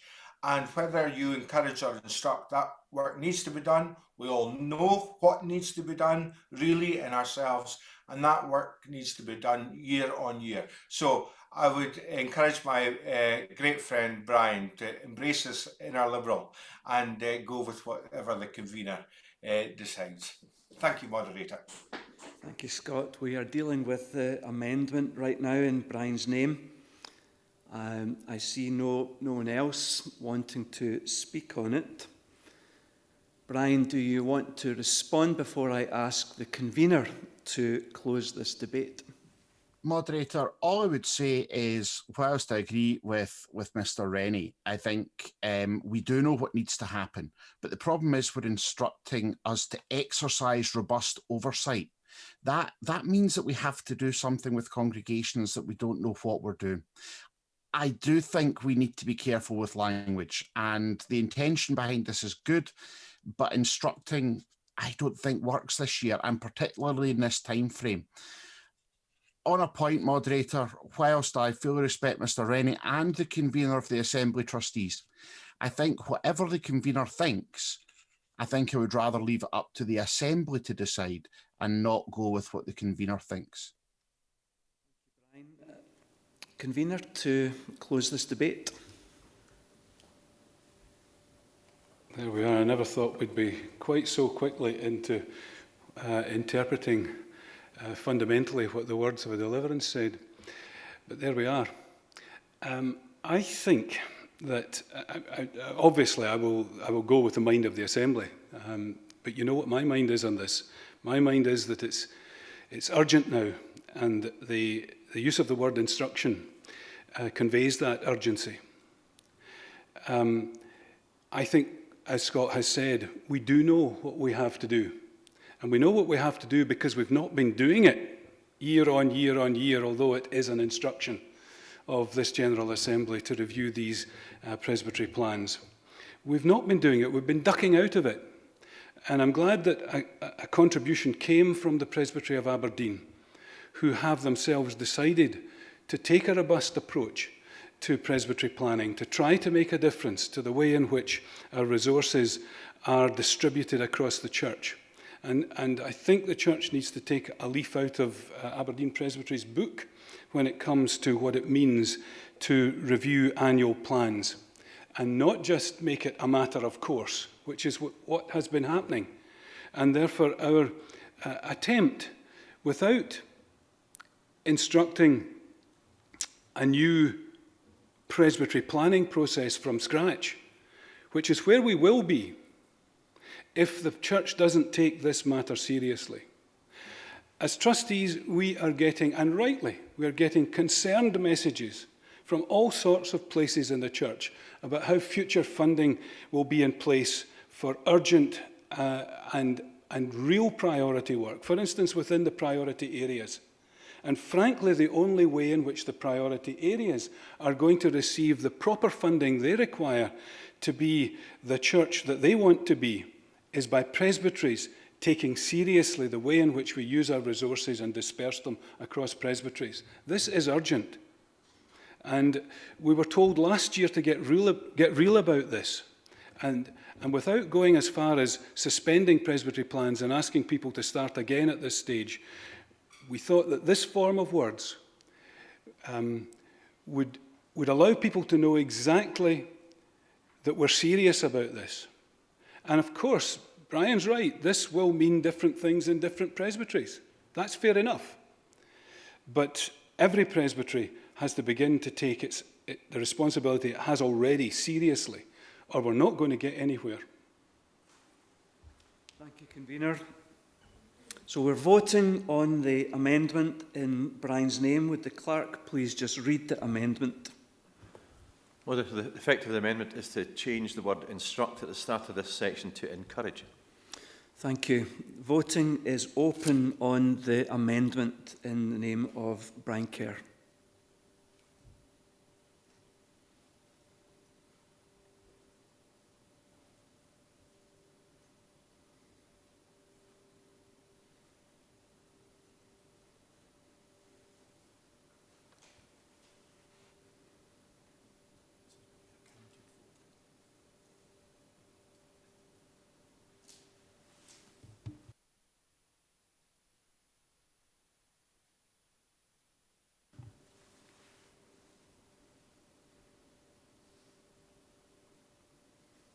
Voting numbers continue to rise. I will allow a few more moments to make sure everybody's had opportunity.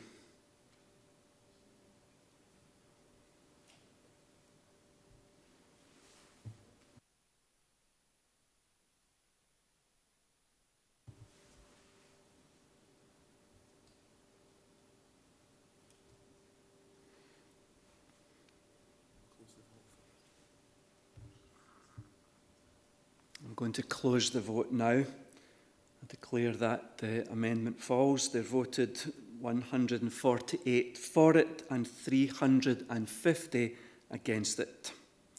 Thank you. Now, there is still business for us under 7. Indeed, we have a counter motion which we're going to deal with now in the name of Roderick MacDonald. And so I'll ask our tech team to bring Roderick to the front. And when you're there, Roddy, name and number, please, and then address the assembly. Roddy MacDonald, 186. Good morning, moderator. You're looking well and doing exceptionally well under the circumstances. And it's under these circumstances that I really feel we need to consider this proposal. Congregations are stressed and stretched with the pandemic.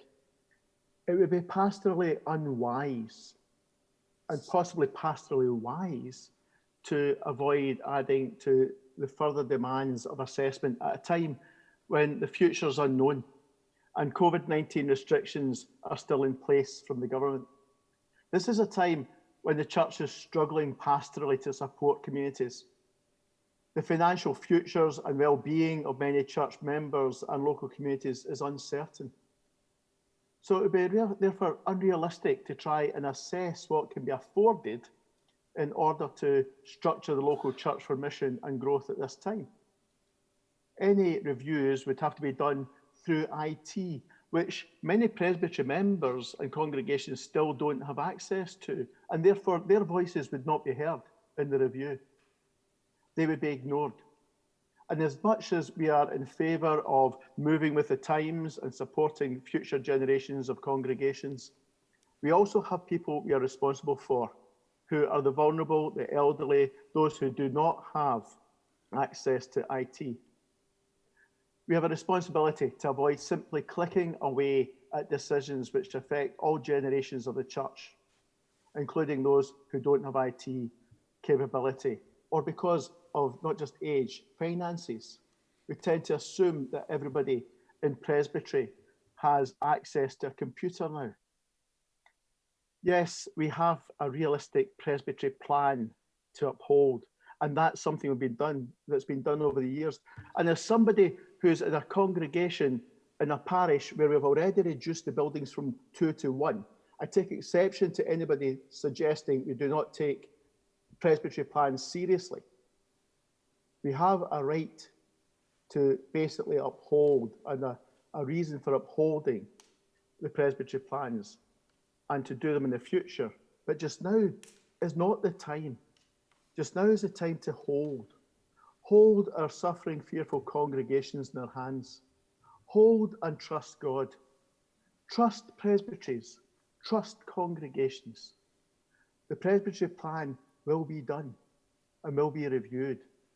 But right now, is that really the right time to do it? Is right now, when it would have to be done online, the right time? I would suggest we hold until the time is right to review. In your own words from this morning, don't charge ahead, moderator. This is a time to hold fast in faith and wait for the right answers. Thank you, Roddy. I'm sure moderators through the years have been intrigued to see how people interpret their comments in opening worship. I'm asking for a seconder. I see it has been seconded. Now, we're open for discussion on this counter motion. It is difficult for me to know who wants to speak on it because I just see 7, and of course that probably was the old 7. So please use the Zoom raise your hand function.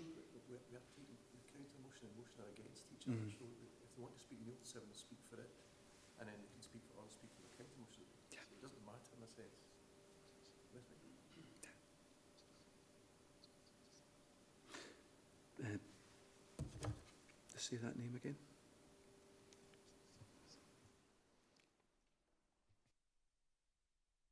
We have someone wanting to speak on this, and then I will invite others who are on this same subject. Of course, we've got a counter motion. They may want to speak to the original. First of all, it is,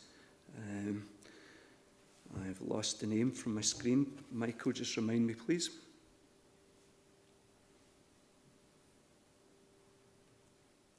Michael, can you remind me of the name of this person to speak, please?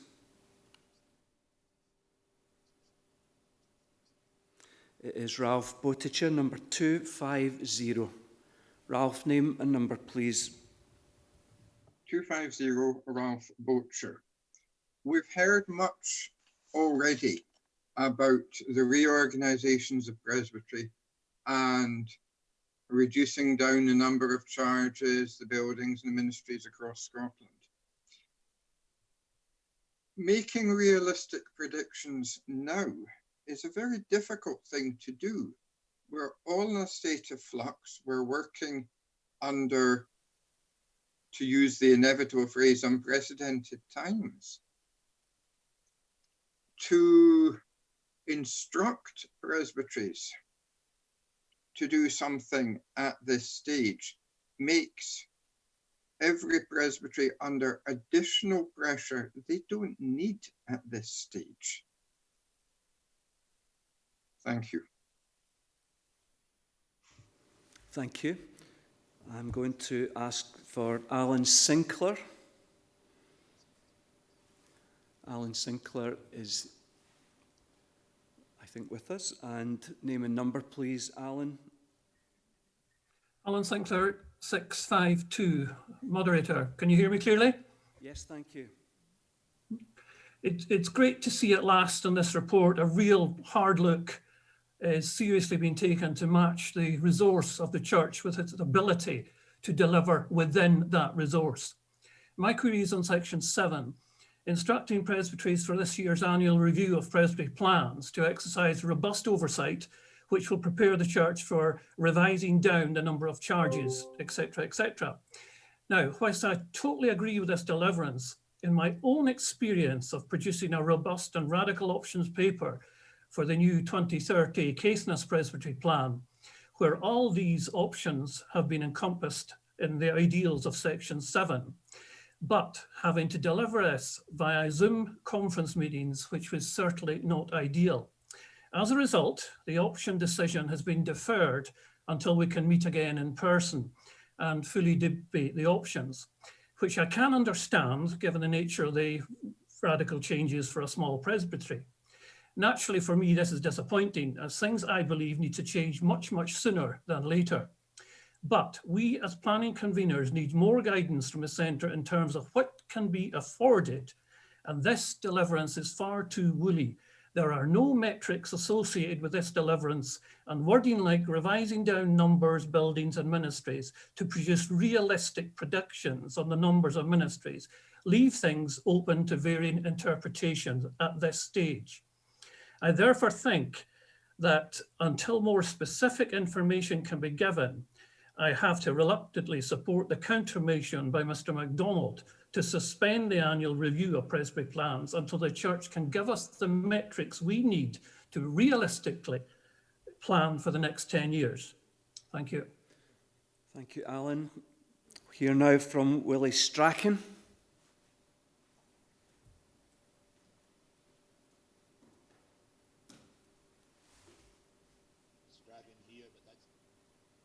Oh, that's me. 508, Willie Strachan, convener of the Presbytery Planning Group in Dundee. There's a lot being talked about needing specific figures about the potential numbers of ministries in the future. I recognise that might not be possible to do that right now. When I go out and speak to people in congregations, some of them are hugely sceptical about presbytery planning. Or some of them anyway, see it very much as a way of, closing down our kirk. That's what they see it as being. I think what we need is a consistent message from the centre to be able to go out through ourselves to congregations to set out the context in which we're doing this presbytery planning. And I think we have lots of that at the minute. But the one bit that is missing in all of that, and I go back to what Dan Harper said earlier in our discussions, is the absence of any specific figure that says we need to reduce the number of ministries by X number in numerical terms, or by a certain percentage. Is it possible for the centre to tell us that the likelihood is that there is a need for a further reduction of a minimum of 20% and a maximum of 30% in the number of ministries, and ask presbyteries to bring together, in effect, a plan that looks at minimum and maximum? Thanks for your time, moderator. I look forward to the convener's comments. Thank you. I have Brian Smith, who will be followed by Dan Harper and Dave Rankin, and I think that will draw this discussion to its end, bearing in mind all the other business that is still before us. Brian Smith, please.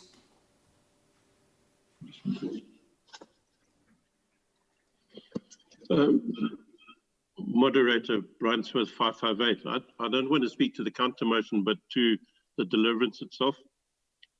That's in order. The deliverance is at the coalface of our radical plan. I mean, speaking about changes of buildings and ministries and charges, I have great discomfort, notwithstanding the fact that there has been comment about language. I have great discomfort with the words robust oversight, and therefore cannot support this as it stands. And moderator, my discomfort is this: what is the risk of robust oversight becoming robust instruction? And if so, where does the authority lie in practice and implementation?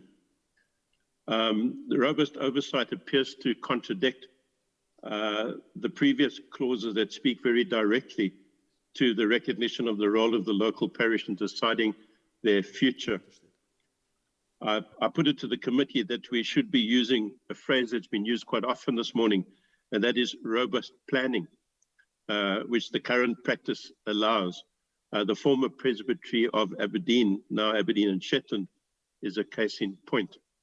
Our task moderator is surely, in the context of robust planning, to inform, equip, and empower the local parish to do what is necessary to ensure a sustainable future in line with a robust plan. So my difficulty is how oversight will be interpreted and implemented. Thank you, moderator. Thank you, Brian. Dan Harper, followed by Dave Rankin. And then, as I said, I think given the time constraints, we will move thereafter to hear back from Roddy MacDonald and the convener. Dan Harper. Moderator, convener, Mr. MacDonald. I'd like to speak in support of the original 7 and against Mr. MacDonald's amendment. As somebody who is going to be at the coalface of implementing this, not just this year, but next year, and for the rest of my ministry, I've been frustrated for the last few years that we say, we'll do something, and then we sit on our hands, or we'll do something and we have conversations about it. There's always an excuse to put it off. This is hard, and that's okay. We have to do the hard things, but we have to get on and do them. I'm going to wear out all of your ears by repeatedly through everything asking that we need at least guided numbers now, as Willie said a few moments ago. We need the numbers, but if the numbers aren't coming, we need these motions like the original 7 to say, let's get on with it now. We can't repeatedly kick this into the long grass for the fear of a review, for the fear of COVID, for the fear of anything else. We can have conversations properly over Zoom. We can do this properly remotely, as well as we can do in person. We can do it better remotely because we can meet more frequently. Mr. MacDonald, I understand your reasoning, but I would urge the Assembly to vote in favour of the original Section 7. Thank you. Thank you, Dan. And finally, in this debate, Dave Rankin, can I say to those others of you who put your names to speak on this, if you would remove your names, please, it will help our tech team understanding where we are. I'm sorry that I'm not giving you opportunity now, but I'm mindful of the clock. So it would be Dave Rankin, then I'll ask Roddy MacDonald to respond to the debate, and then the convener to close it. Dave. Thank you. Rankin 487. It's really a question for clarity, moderator. Are we being asked to suspend the process of review, or are we being asked not to produce a report at the end of that? I can understand that it might be hard at the moment to produce a final report or decision on a review, but I wouldn't want to stop the process of reviewing. It would seem this is still a good time to continue reviewing presbytery plans, but are we being asked to produce something at the end of that, or to suspend the review completely? I'm going to ask the Principal Clerk to offer a view. I think Mr. MacDonald's motion instructs Presbytery to suspend the review. So, if I hear Dave Rankin correctly, it's saying don't do the review this year. Thank you, Clerk. I'm going to ask Roddy MacDonald to respond to the debate.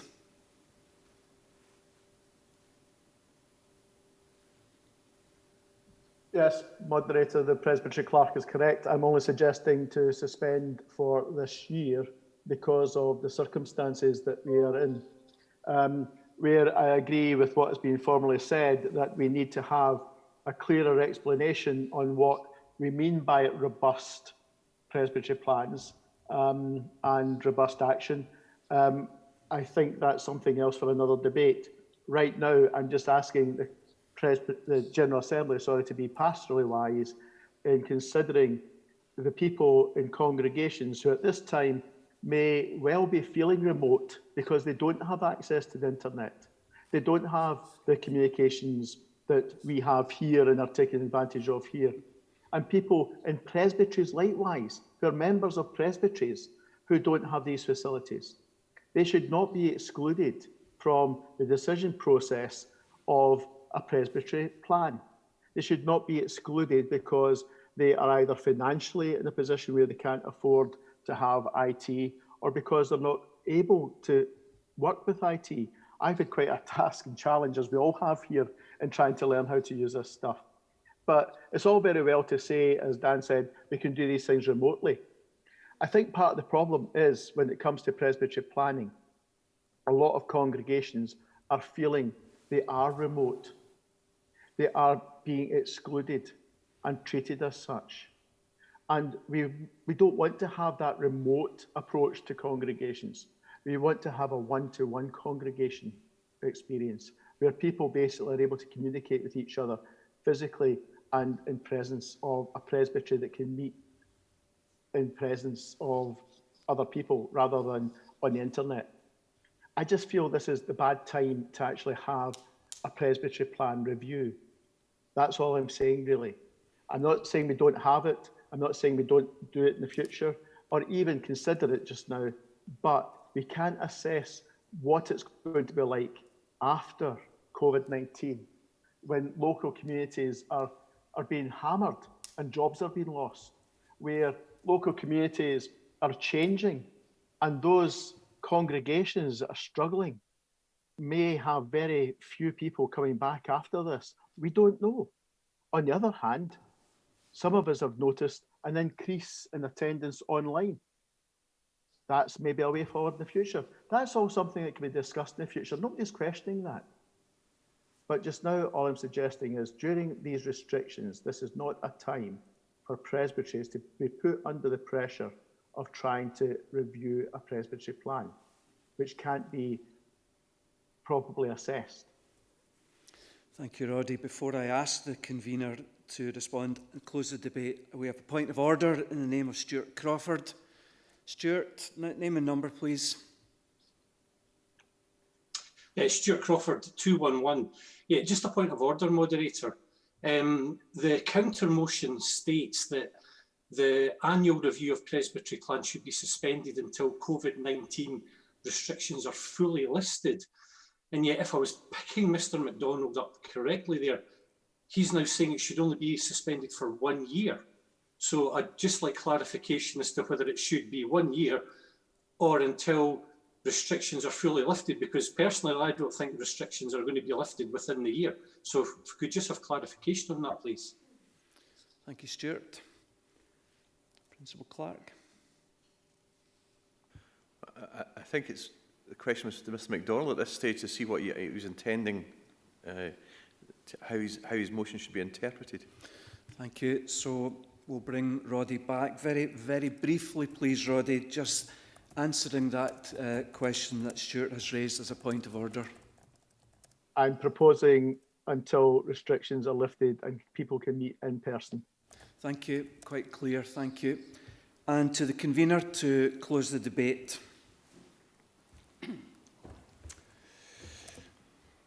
Moderator, thank you. Just trying to marshal a number of thoughts here. The first is to say that for most presbyteries, the business of presbytery planning is an active and alive process that goes on and on. It's not the annual review is not one that is calendar year protected. For many presbyteries, the review comes up at different times. And this church is having to learn to live with communication in very different ways, and some of them may well be significantly permanent. So I'm not convinced of the arguments that we can't do some of this electronically. And I'm also not convinced that just because we pass this section of Deliverance, that we are constraining the possibility of doing planning with people face-to-face at some time within the next calendar year. That's to begin with. The idea of suspending the review process, I think, would be anathema to some presbyteries who are actually already actively engaged in this and not wanting to be told, and you can't go on with it. The matrix that people talk about, we will provide a matrix. We know that that's urgent and it's coming. We will provide a matrix, but to give you an idea of where we start the calculation, then we start by saying we can't afford what we've got just now. We know that. We all know that. Presbyteries know that.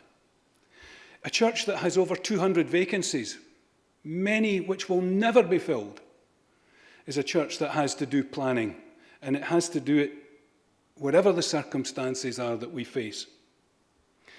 And just because we ask presbyteries to take some robust action in carrying out the review does not mean that we're asking presbyteries to be insensitive, or that we're asking them to break the law of the church which says people have to have a proper opportunity to contribute to discussion and to be consulted. So none of these things are being ruled out just because we are saying to presbyteries, and to some who are not taking this seriously, that they must take a robust view of what they are already instructed to do according to the Act. I think my last word on this is that we can't use anything, not even COVID-19, as an excuse for inaction. If anything, I believe that COVID-19 has accelerated our need for change. And that change, we need to be ready for what will be a new normal. And I do believe that that will mean more online presence. And presbyteries who aren't thinking about that and planning for that just now are behind the curve. And it's high time we got in advance of the curve. And so I would ask the Assembly to resist the counter motion and stand by the motion as in print. So we move to vote now. 7, as in the print.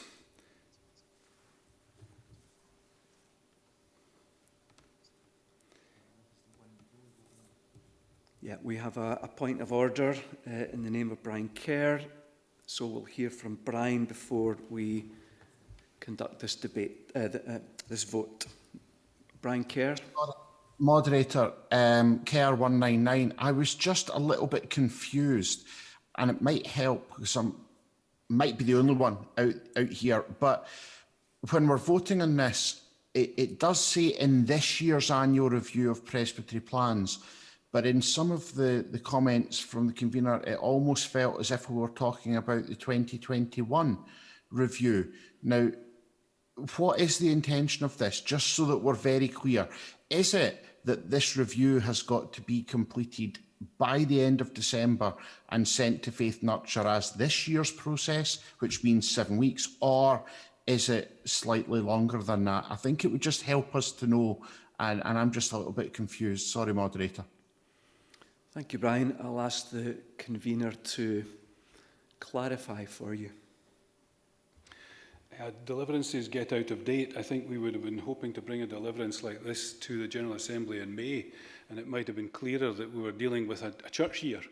But certainly in our mind's eye, we're talking about giving presbyteries the opportunity at their annual review, whenever that comes up in their calendar year, to pay particular attention to it this year. And I think if presbyteries can do that, and we start to get a feel for, and Faith Nurture Forum starts to get a feel for working directly with presbyteries on planning matters, then I think we will get some idea in our bones as to whether we have to abandon present plans and start again, or whether in fact we can move on from where we are and make a difference. Thank you, convener. So we come to vote. I remind you that, as opposed to the other voting opportunities through the Assembly, when it is a counter motion, vote once and you won't be able to change your vote thereafter. So we're voting for 7 in the print, in the name of the convener, or for the counter motion in the name of Roddy MacDonald. The voting is, I think, open, although I'm hearing in my ear that we may have an issue with the vote. Is that right? No, I think it's cleared. Thank you. All good. So we're voting for 7 in the print or the counter motion. You may vote now.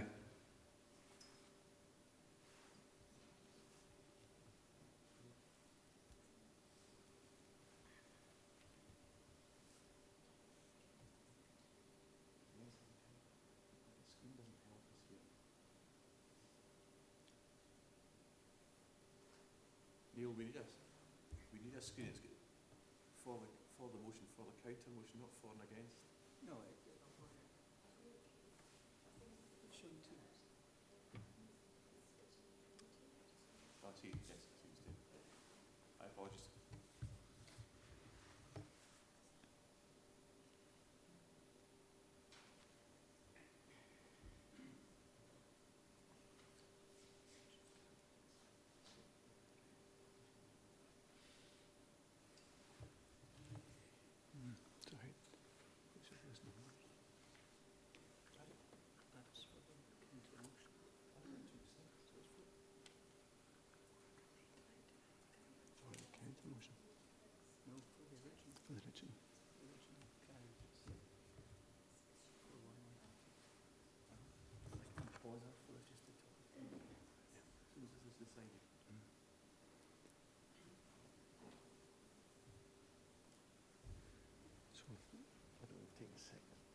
Those votes in there.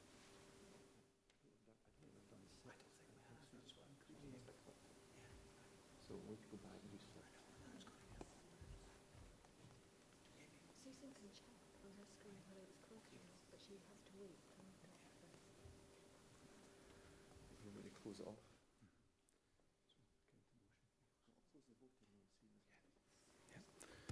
So the voting is closed.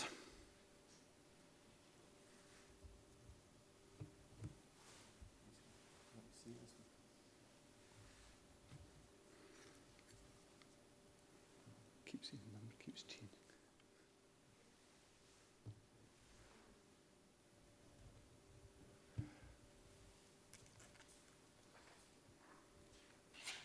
So I can declare that the original motion stands.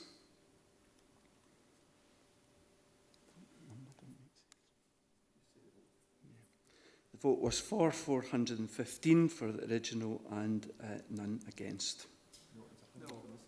100 for Mr. MacDonald. 415 for the original motion and 100 for Mr. MacDonald. So 7 in the print. The original carries.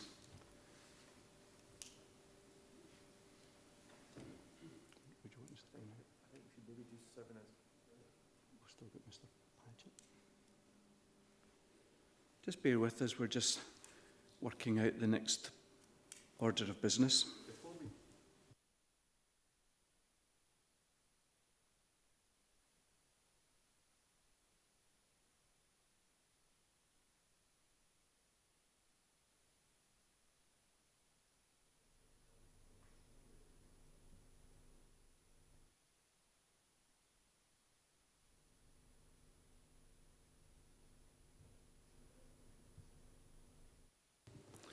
Folks, we're just reviewing at the moment. I think my mistake when we were looking at 6, I moved straight to the new section in the name of Douglas McRoberts. You may remember about communications, and that might have meant we missed 6 in the original.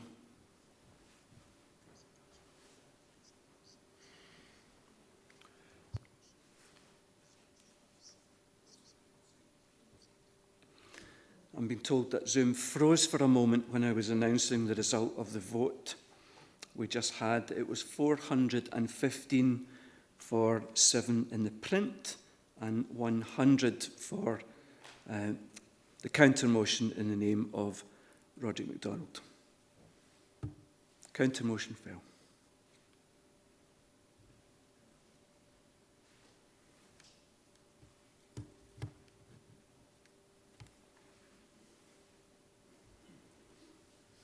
Just to explain again, we're just reviewing where we are, working our way through this deliverance. I'll update you as soon as I'm clear.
Folks, we're just reordering things on people's computers here.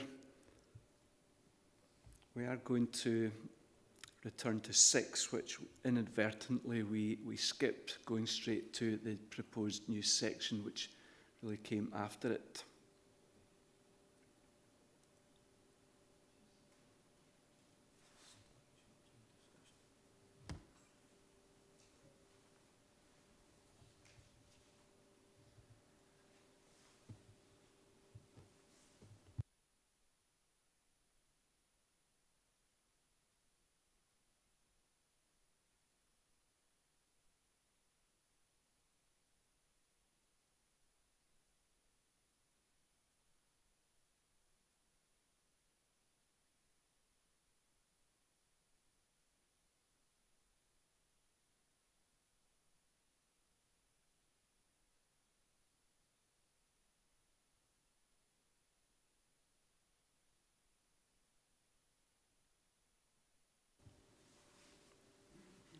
Folks, you may think nothing's happening. The very opposite is true. Technical staff are working hard to get us to the right place. And I've got the thumbs up that we're good to go. So I apologise. I take responsibility for skipping past 6. So back to number 6. I've no notice that MD wants to now or previously to speak on it. And so just so we vote for it, otherwise it means nothing. Voting is now open on 6.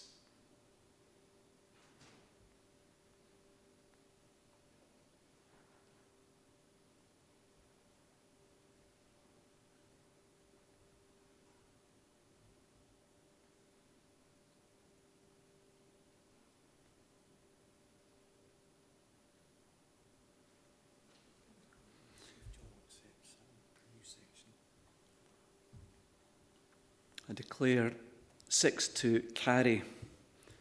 Now, stay with me, folks. We were on 7. We dealt with the amendment. We dealt with the counter motion. There is a new section proposed in the name of Scott Paget, which would follow after 7. And so, Scott, you are there. Name and number, please, and can you speak to it? Hello. Yes, Paget 207. My motion asks the committee specifically that are detailed in the motion to consider the link between geography and the pastoral tie. Two recent bits of legislation use the argument that the pastoral tie has been broken when measured in time, 6 months in the Discipline Act and 12 months in the Illness Act. When they talk about time, it is time away or absent from somewhere. The general principle appears to be that dwelling in a place matters, but this link with place isn't stated or explored explicitly or clearly. in a way to make it necessary and sufficient to become functional. I want to ask that the committee thinks about place and what it is. Further, I would suggest that the pastoral tie is not about being somewhere. The pastoral tie is about turning that space into a place. I think this report is necessary for two reasons. First, to allow presbyteries to consider the spatial dimension when tasked with presbytery planning, now and in the future. Bigger presbytery units will cover more territory. And secondly, to allow existing parish ministers, interim moderators, or MDS staff to say to presbyteries that the maintenance of the pastoral tie is impossible on spatial grounds. This subject will become more vital as the human resource level for ministry is decreased in line with the Assembly Trustees report. I want to argue there is a difference between space and place. Space is what a place is before we know it. And the pastoral tie is about knowing and caring and loving a place from that space. In the move to hubs, multidisciplinary teams, and new ways of doing church, a minister's charge will cover a larger geographic area. In my presbytery, the Presbytery Planning Task Group advisory figures reported to General Assembly 2018 ask us to anticipate 5.6 ministries in 2023. This is an advisory decrease from the 12 ministries that were detailed in that report. Let me briefly outline a scenario which is realistic, but not a plan under discussion.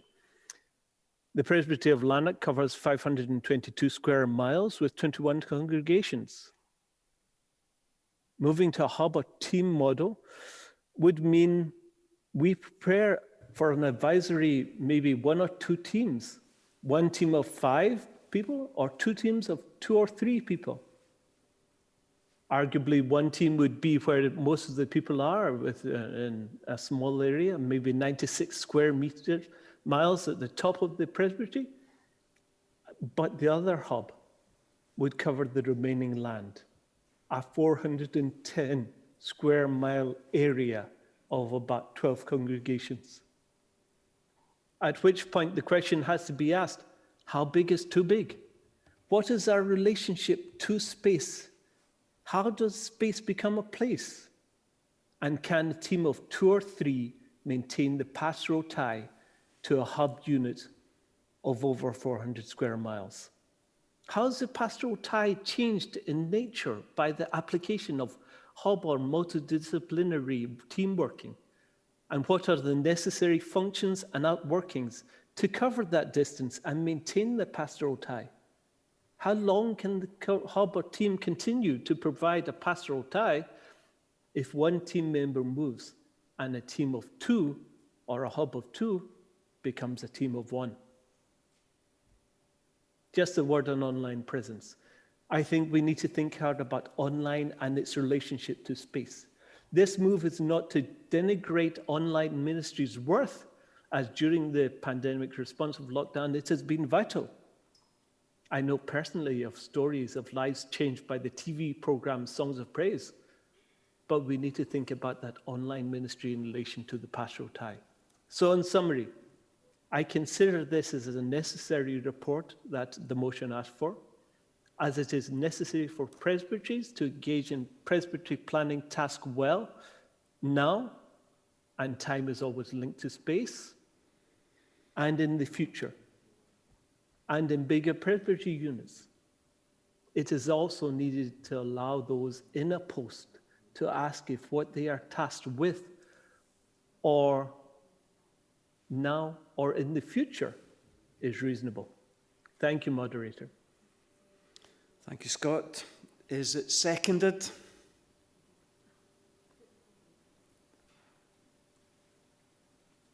It has been seconded.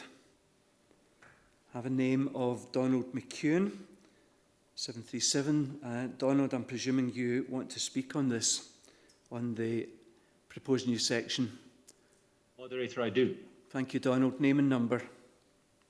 737, Donald McEwen, convener of the Theological Forum and a corresponding member. Moderator, this is a very intriguing new section.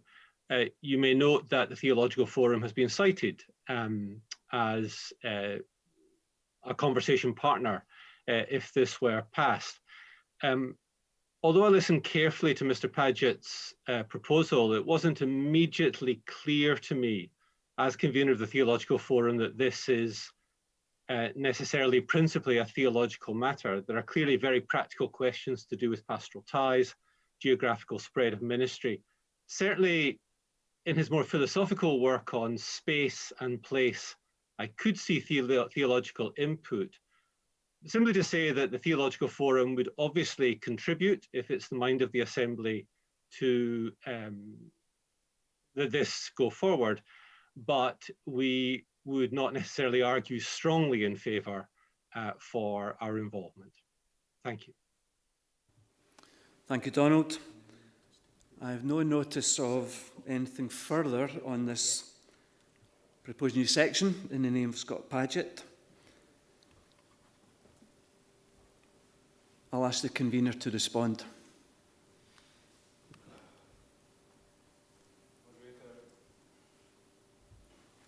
Moderator, I'm going to resist this for a number of reasons. I am sympathetic to some of the things that Scott has said. I understand some of the things he's said, but there's an esoteric side to this that I think isn't particularly helpful at the moment.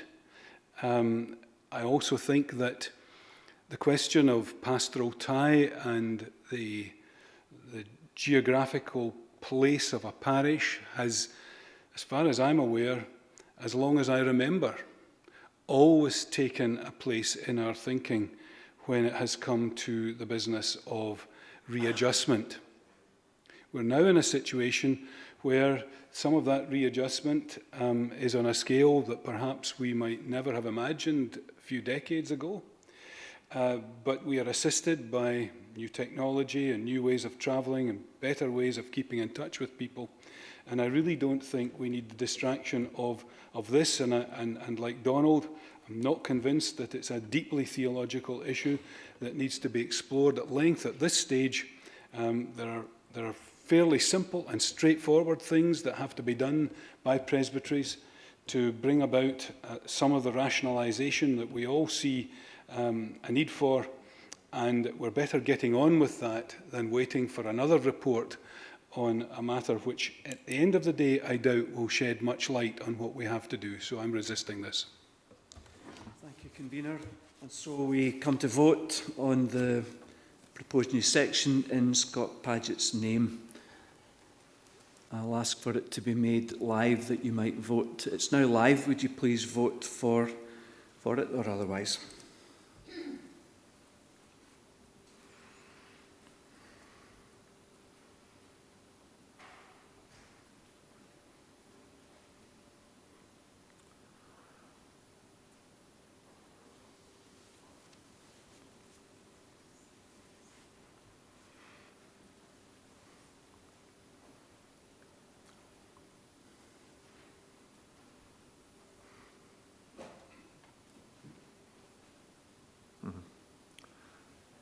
See, Martin. You see what the vote is.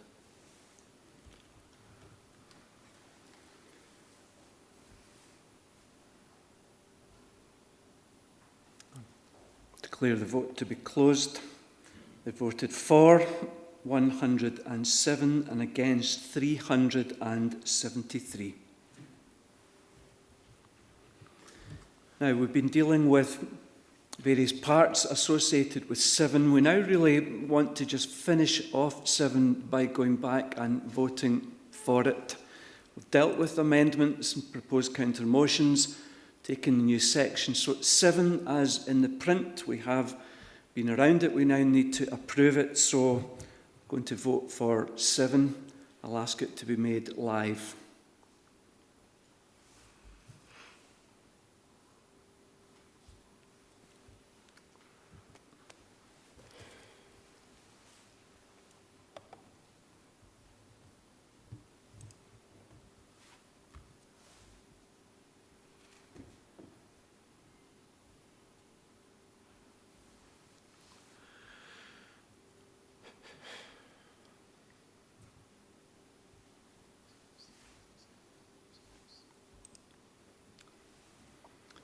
I'm being told in the background that 7 has disappeared from the hubs back at home, where you folks are, so it's here.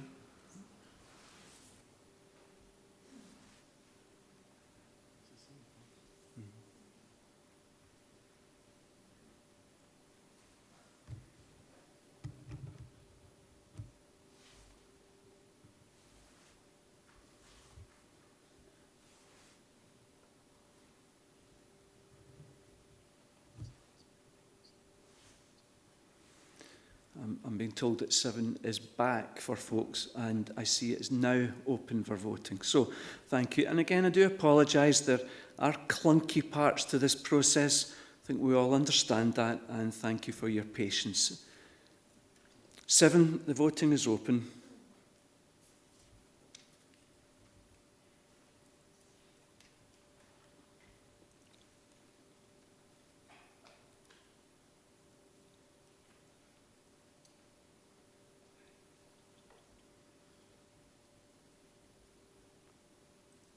I declare 7 to carry. We move to 8. There is an amendment in the name of Peter Sutton. And so we'll have Peter to the front. And when you're there, Peter, unmute. Name and number. Sutton, 22. Moderator, just to reassure particularly the workers in 121, this isn't an amendment that's going to rush out and put up a sign saying 121 is up for sale. But if you do go along George Street, you will see most businesses have similar signs, either to sale or to let. And in this case, I acknowledge that the original Deliverance would aim to move this whole issue forward, but it does say only if circumstances allow. I'm of a mind, having listened to this morning's assembly, that we are having to make things happen rather than just perhaps using words such as if circumstances allow to perhaps ensure things don't move forward at the necessary pace that is currently required. I think particularly with the national offices at 121, it's now incumbent on the trustees to move this one forward, particularly as at Presbytery level and at congregational level, we are very much all now engaged about what is going to happen to our buildings. So perhaps we need to say we need a bit of leadership from the front here. I'm not for any moment suggesting this will be an easy exercise, but what I do want to suggest in my amendment is that there is a situation now where circumstances do allow this whole situation to move forward. And the circumstances that will allow this to proceed forward are the ones which I suggest in my amendment. Within the radical plan of the Presbytery of Edinburgh, we will start to meet as Presbytery groupings, not round tables, but rather we will meet on square screens starting this month for a period of 4 months in cluster groups. And within those cluster groups, we will be looking at our buildings and working out which buildings will remain. And we're working on, we were told by the excellent presentation at Presbytery not so long ago, around about a figure of 20%. So that would suggest that in your cluster group of 5, it is likely that one of those churches will go. What I'm suggesting is that within the geography of 121, there are churches which would appreciate the trustees joining in these conversations in a realistic timescale. Remember, our discussions will be complete by January, and January was a date that the convener recently referred to regarding a timescale which would work to report back to next year's assembly. So my invitation is, well, it's not an invitation, it's an instruction, as you'll see. My instruction is to get the trustees involved in these discussions about buildings which are on their doorstep, and buildings which might feasibly have a solution to what has become a very protracted problem. But I'm realistic enough to realize that, the churches might not be the solution. But let's allow these circumstances to be engaged with so that at least we can say we did have a look, we took up the opportunity, and we'll report back whether for or against in due course, but not years down the line. This allows reporting back to be done in a timely and appropriate manner. Moderator, I move this amendment, which is seconded by Kerrigan 44. Thank you, Peter. Moved and seconded. I think the convener is minded to accept with a small caveat, if you'd like to speak, convener. No particular caveat to the wording at this time. I'm sure the Principal Clerk will be delighted about that. But there may be some people wondering why we put on hold consideration about 121 when we're not wanting to put on hold anything else at the moment. I think there are market forces around that make it the wrong time to think about disposing, for instance, of 121 George Street. There are certainly things we are learning about where people can work and how much office space we actually need, which we need to take on board as we take this subject forward. And there may be some people who are thinking, well, why don't you include the possibility of redundant buildings or land in other presbyteries? And I think it's worth saying to the General Assembly that in the early work that was done on this, and the costings that, for instance, would be involved in moving staff out of Edinburgh, which is always a big consideration when you come to move your offices and have to alter people's contracts. That's a significant financial cost. And so we do believe that remaining within Edinburgh is the right thing to do. And what this does, because when we began to talk about the possibility of different accommodation, we did ask ourselves the question about buildings that we already owned in Edinburgh, and we didn't have permission at that time to go and talk to anybody about it. This gives us the permission that we require. Thank you, convener. So the motion proposed new section in the name of Peter Sutton, it's been seconded. It's before you now. I'm going to ask that the vote be opened on this proposed new section. Amendment.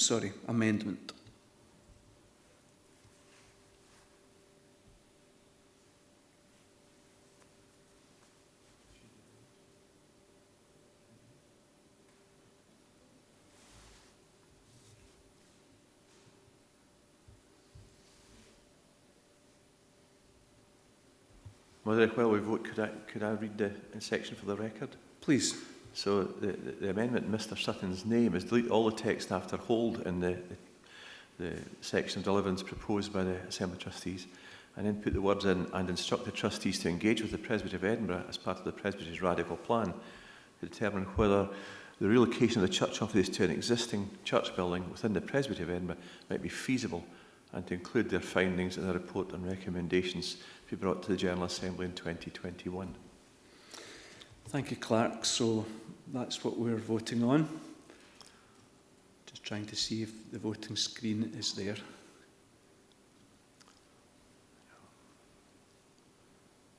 Votes are coming in.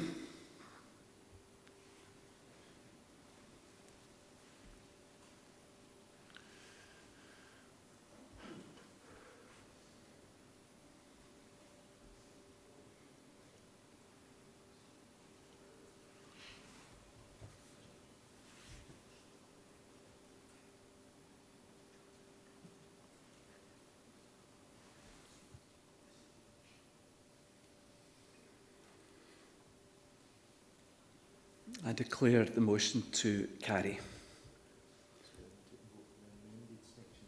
So we're now going to vote on it as amended.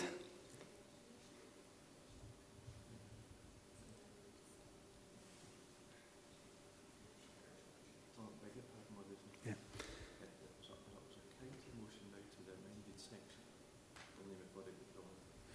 Okay, so we have voted on the amendment, but before going now, we must take the counter motion that is in the name of Roderick MacDonald.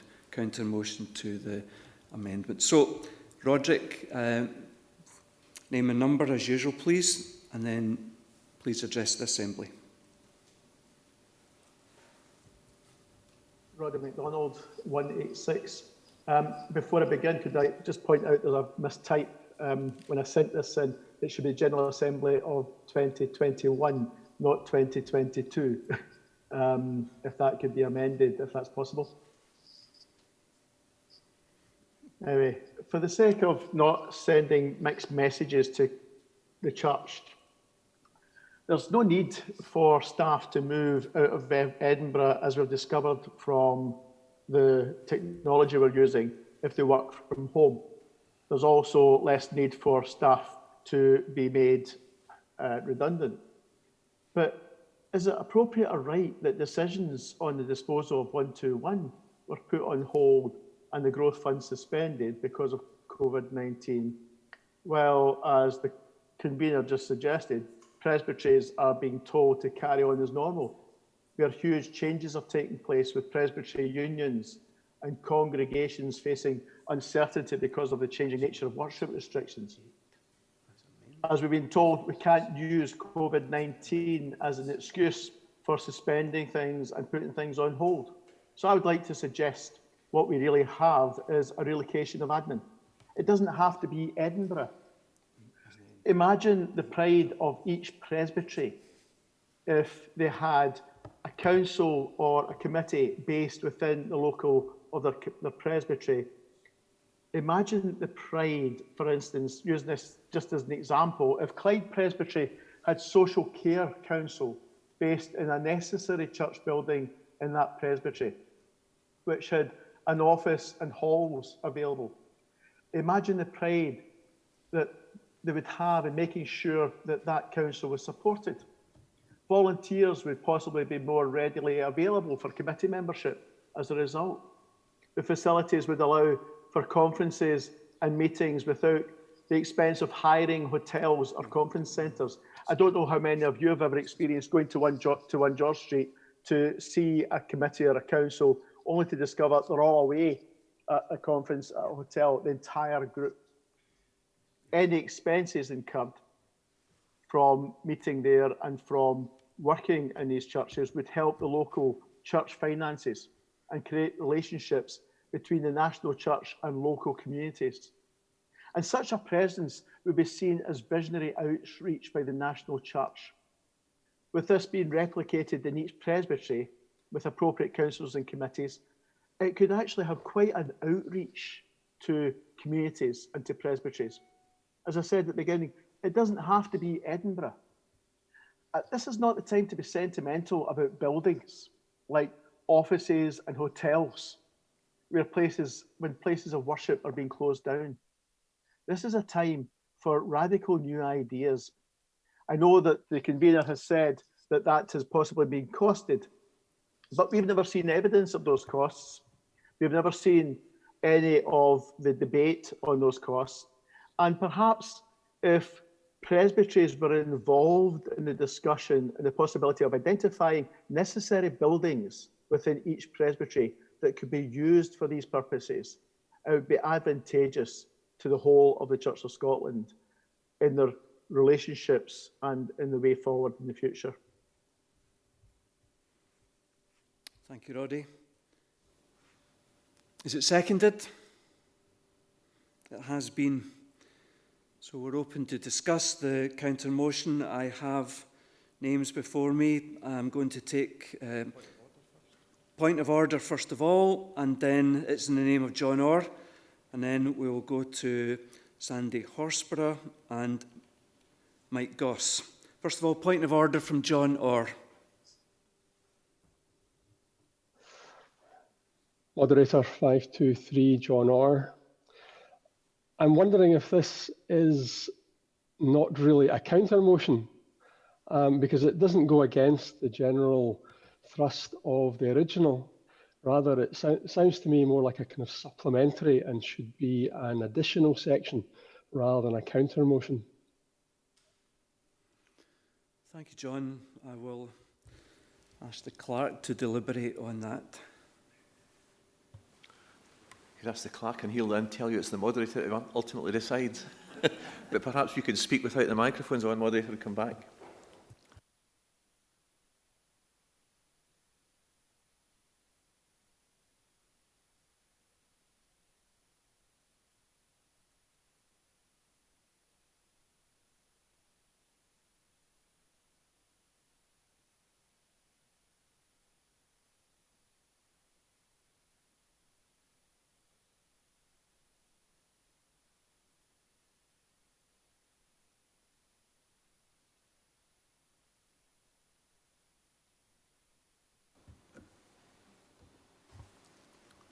I think partly we started putting a counter motion because of the dates, but it seems to me, reading it, moderator, that this is a wholly different approach to what's in 8 from what the convener has said in terms of their discussions, and would set their discussions in quite a different tack. The convener's already said emphasised that they're looking in Edinburgh because of staff issues and costs. And so this would greatly change the policy that I think the trustees are looking for a continuity here with what they've been doing. And I think it would probably clearer if we treat this as a counter motion in Ms MacDonald's name, if it's such a quick, sharp turn in the road as that. Thank you, Clerk. I'm happy to guide the Assembly in that way, and that it will remain as a counter motion. I am looking for Sandy Horsburgh. Moderator, Sandy Horsburgh, number 76. Are you hearing me? I am, Sandy. Thank you. Thank you. This is actually just a question to the convener on the Section 8 of the Deliverance now as amended. Moderator, I'd like to ask the convener if, as the Assembly trustees continue to consider the future of the church offices, if you would undertake to make inquiries of other churches in Scotland to find out if there is interest in sharing office space, which might allow for efficiencies in things like safeguarding, IT, data protection, compliance and HR, and could also encourage closer cooperation in mission and advocacy. And would the convener and trustees, as they do so, bear in mind the overwhelming support for sharing spaces with other denominations reported by the General Trustees in response to their survey? Thank you. Thank you, Sandy. You were asking the convener. I'll give him opportunity to respond. We'd be very happy to take that on board. Sandy and I have had a previous conversation about this, and we know that sometimes, coming to agreement with other denominations can be a long and hard road. We are discussing the future of our own church offices here, as we have been for the last 30 years. So I'd hate for us to get caught up in a discussion with other denominations that might lead to us taking another 30 years. But if there was some simple way in which, and if there are other denominations in Scotland who are like us, considering what footprint we now need and would like to journey with us together, then we'll be very happy to talk to them about that. Thank you, convener. Mike Goss. Thank you, moderator. Mike Goss, 520. Just to say that I was very disappointed to see that the church offices issue has been put on hold. And as the convener has just indicated, have I only just come on now? We were hearing you, Mike. You are hearing. As the convener has just indicated, we've been looking at this issue of the church offices for 30 years now. It is long past time that this rather inadequate series of, and far too large series of office space in that building are disposed of, and we do something else immediately. Many people are indeed working from home and able to do so effectively. So if that's an issue in terms of the contracts about some of our staff that they can't move from Edinburgh, I think that would enable the functioning of church offices from Firth of Edinburgh. I don't think we should be tied to the city.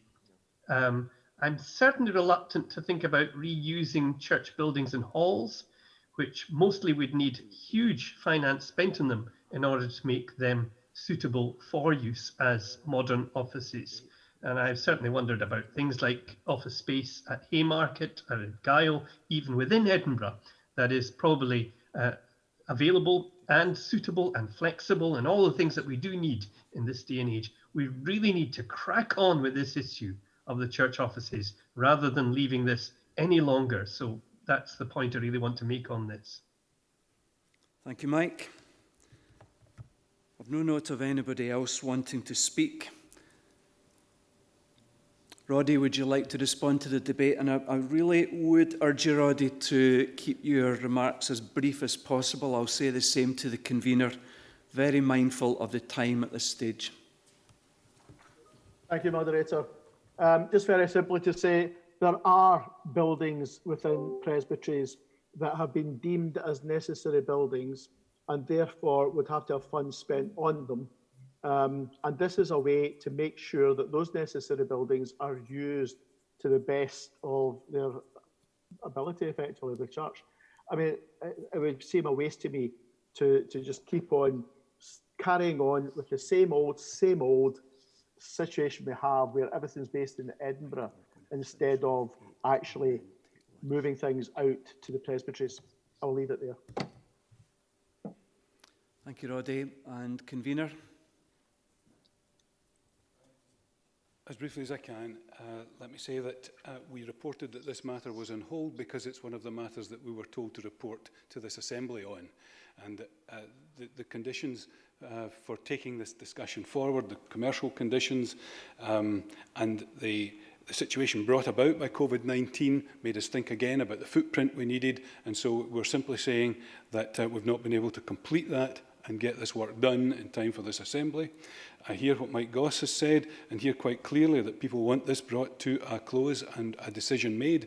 But I would also go back to the report of the Special Commission, which identified that one of the problems with 121 has been the ability for us to work in silos and for the delivery of joined-up thinking and coordinated work being inhibited by the space we occupy. And I just can't begin to imagine what that might look like if councils, we've got one council left, committees and agencies of the church were spread across the country. So I resist this and assure the Assembly that we will continue our work on this and hopefully bring it to a conclusion as soon as possible. Thank you, convener. So we'll come to vote. Reminder that you have one go to vote on counter motions. So you'll be voting for the original as amended by Peter Sutton, or the counter motion in the name of Roderick MacDonald. The voting is open.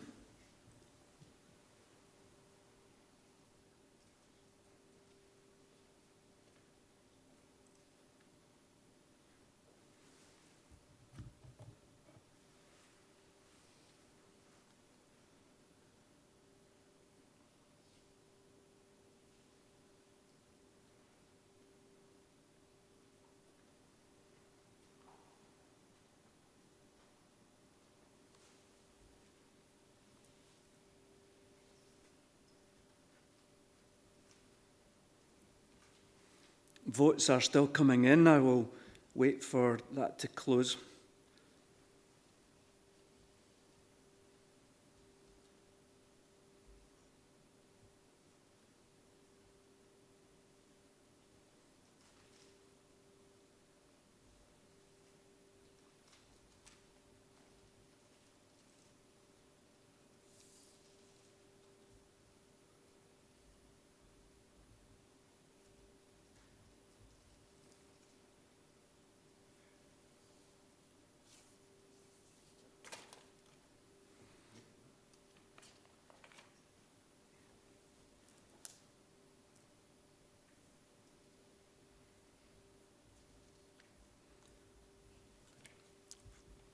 Folks, I think we've had sufficient time. They've voted. In favour of the original as amended, 333. And they're voted for the counter motion, 153. Thank you. And so now we vote for 8 as amended by Peter Sutton. 8 as amended. I'll look for that to be made available for you to vote on. Takes us a few seconds to move from one system to the next, coming out of counter motions.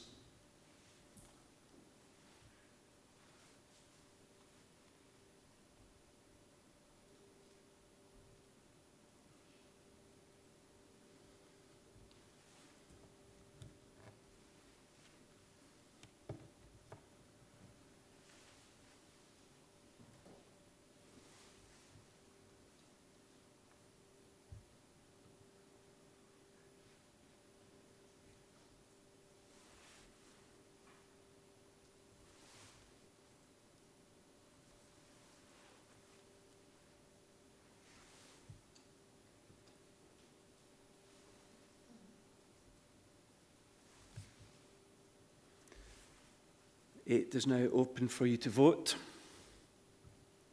8 as amended.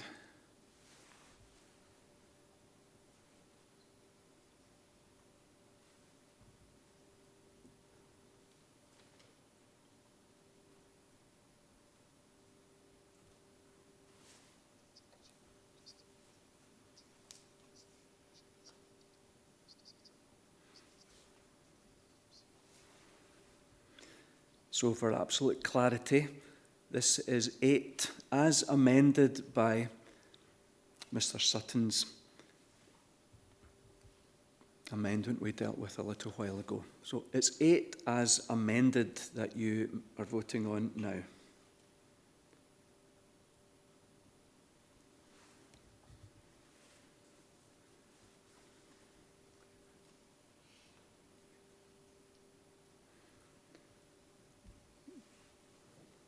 I say that it carries.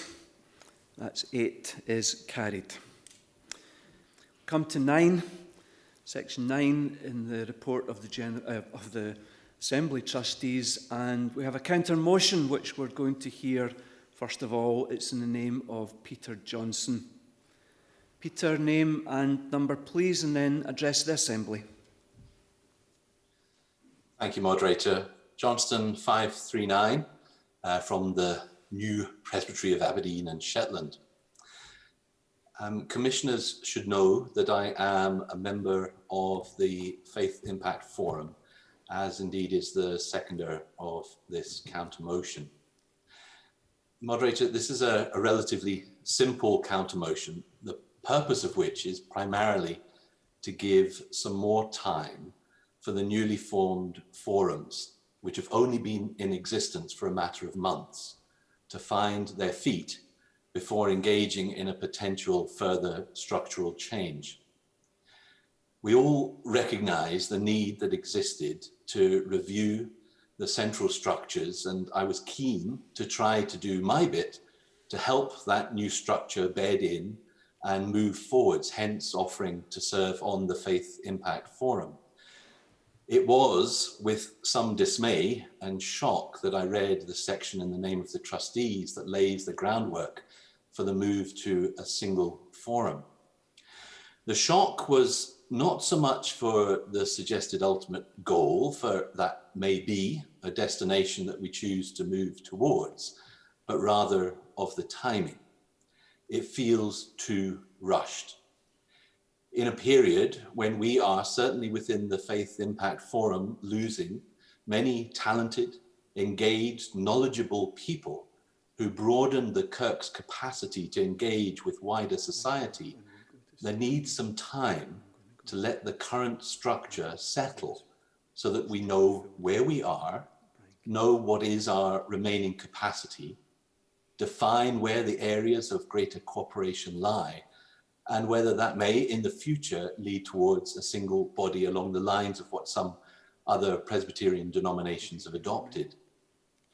It feels to me, as a member of one of the forums, too soon to be able to make that judgment wisely, bearing in mind the convener's comments this morning about the short time available for preparing a report for next year's General Assembly.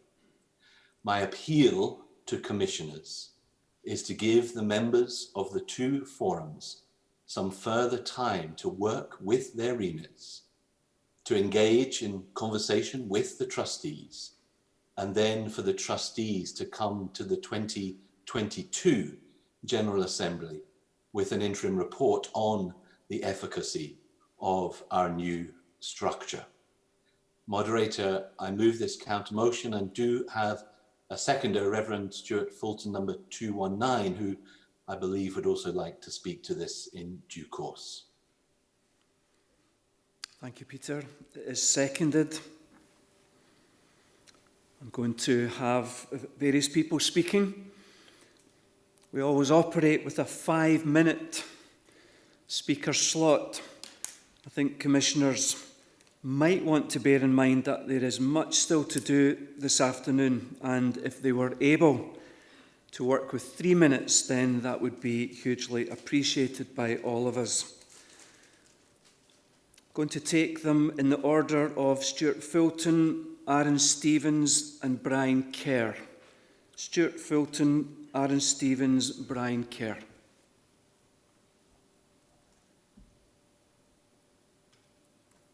Stuart Fulton, 219.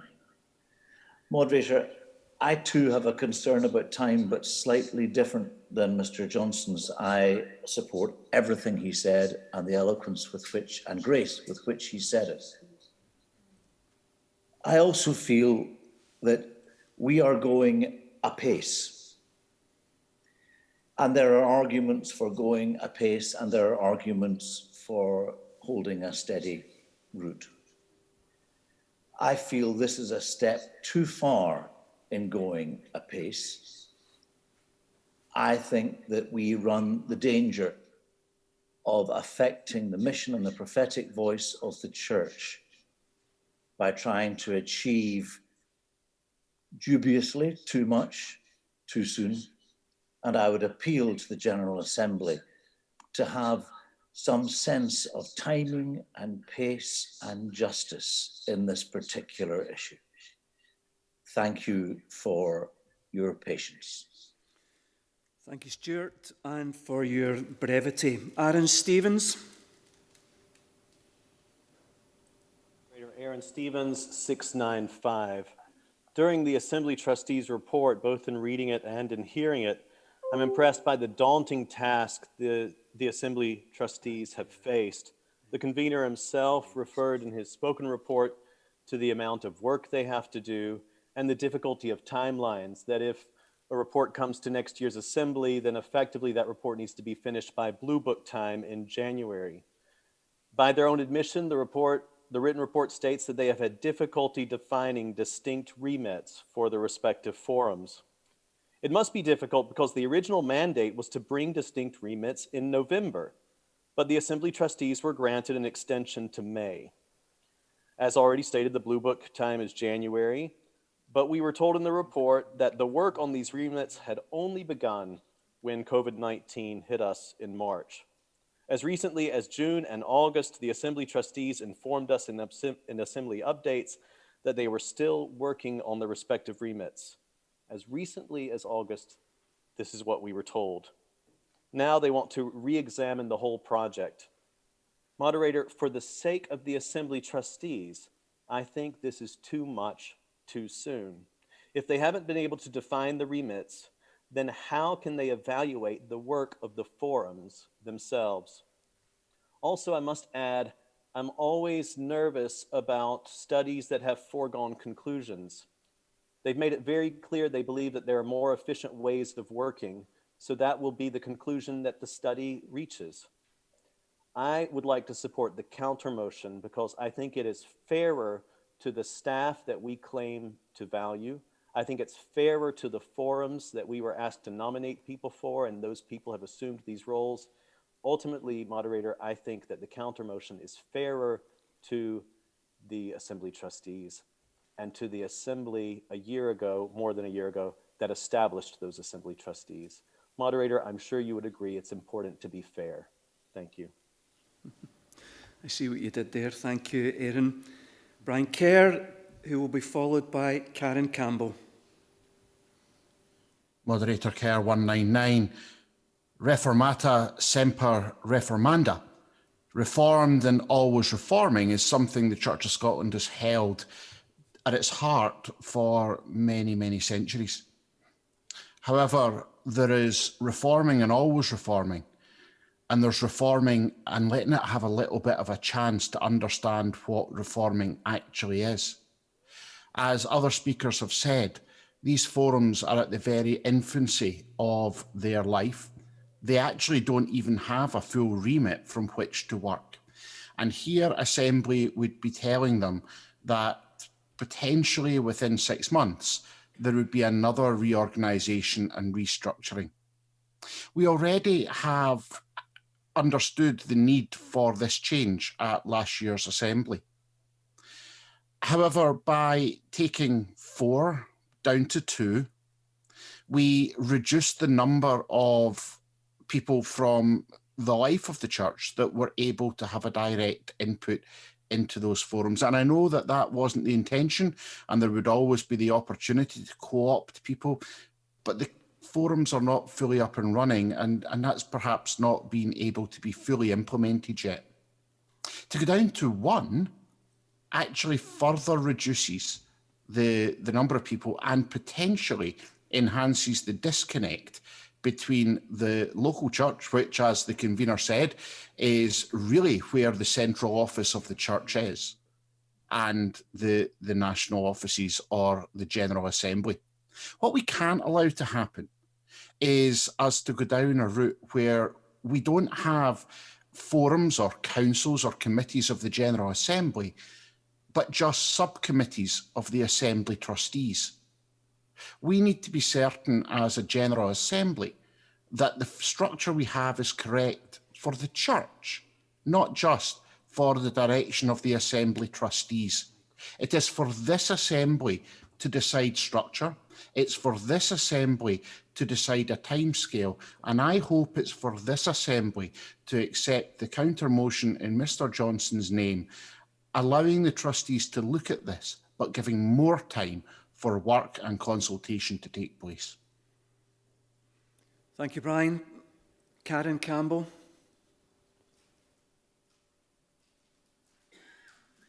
Karen, we're not hearing you. Unmute, please. Is that it? It is. Thank you. Good morning, good afternoon, moderator. Karen Campbell, number 5. And for the avoidance of doubt, I'm the vice convener of the Faith Nurture Forum, so I speak on my behalf, but with the knowledge of conversations that we've had too. And unlike the previous speakers, I did not expect to speak this afternoon, so I don't have a script. So I hope you'll just bear with me for a couple of minutes. I am in favour of going down to 1 forum. And the reason for this is because there's a divergence between what we need the staff to do and what the forums need to do. And the most important thing is we need to serve the church at the local level. We need 121 and its staff to serve the most effectively they can. And I think they can do that as 1 forum, because we will take away all silos, we will have the best communication, and the restructuring doesn't really affect the staff. It might affect the people serving on the forums, but I don't think it serves the staff. And somebody said it was too much too soon. Well, I would suggest, and I've told the convener of Assembly Trustees in the past, I think if we don't go down to 1 forum, it could be too little too late. COVID has had an amazing effect on all our ministries and our lives. We've all had to get up and get on and serve our worshipping communities and pastoral care in new ways, some might say even exciting ways. And what was requested by the General Assembly last year in terms of 2 forums was fine. It was overwhelming and exciting in January and February, but come March, come COVID, we all had to change. We all had to step up. And I think for me, and I know for others, what COVID has taught me is we need to be even more radical, and we need to get the staff where they need to be serving the local. And I think for this reason, I would resist this overture, and I would go with what the Assembly Trustees are proposing. Thank you, Moderator. Thank you, Karen. Now, this is an important subject, and so I'm prepared to hear something further on it. Sally Foster-Fulton. Thank you, Moderator. Sally Foster-Fulton, 218. I want to speak in favor of Mr. Johnson's counter motion. I agree completely with everything. Just pause for a moment, please. We've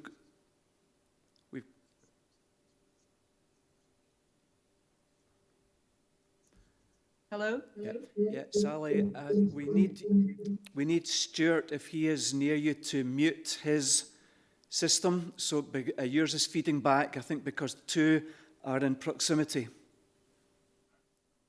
Yes, we are.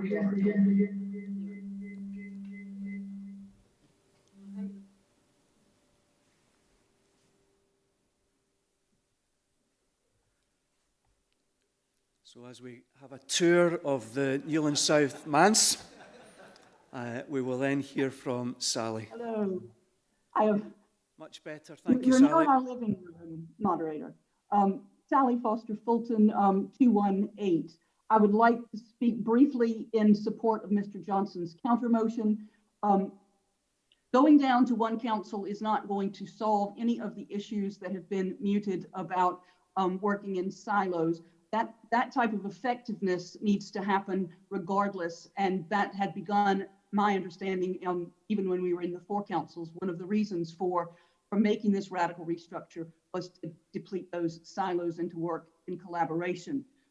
What we also need to be assured of is, and I totally understand in regards to local and making sure that we work with the local, but it's also about empowering our global, so the global. And we do need, in my opinion, two forums in which to do that, to make sure that we are facing inward and outward and holding hands as we do that. I also feel that it is way too quick to assume that one council or one forum is the answer when the Assembly have not had an opportunity to debate, discuss, or hear reasons for it. So I would strongly urge the Assembly to vote for Mr. Johnson's counter motion. Thank you. Thank you. There are more names appearing on my screen. I propose to take a couple more, but then we move to deliberation. I have Scott Rennie.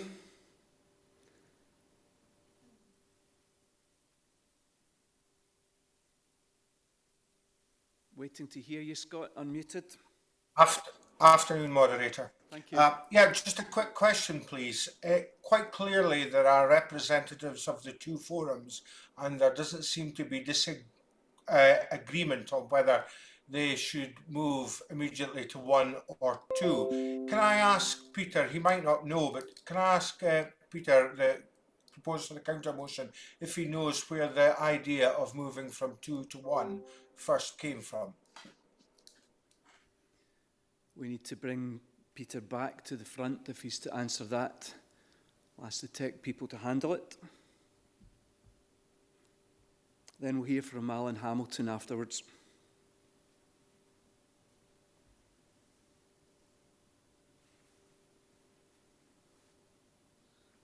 Moderator, I'm not sure if you can hear me. I can, thank you, yes.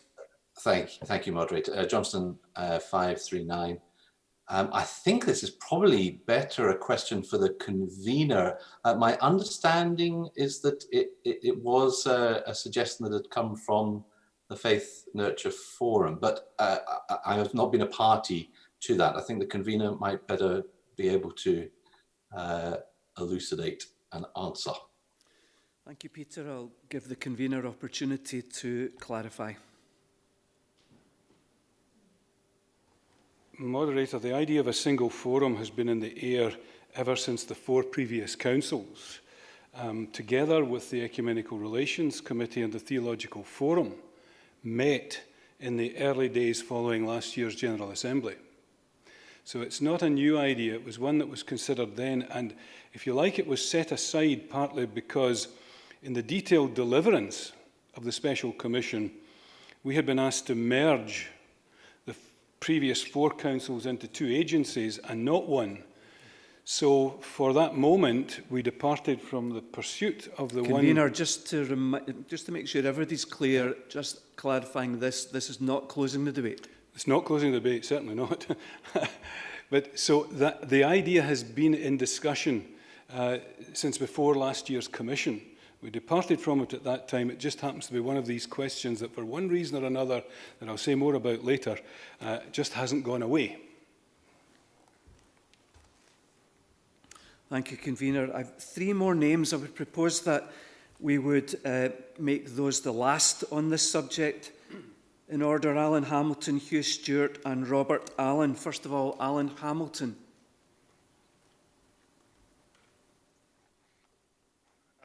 Thank you, Moderator.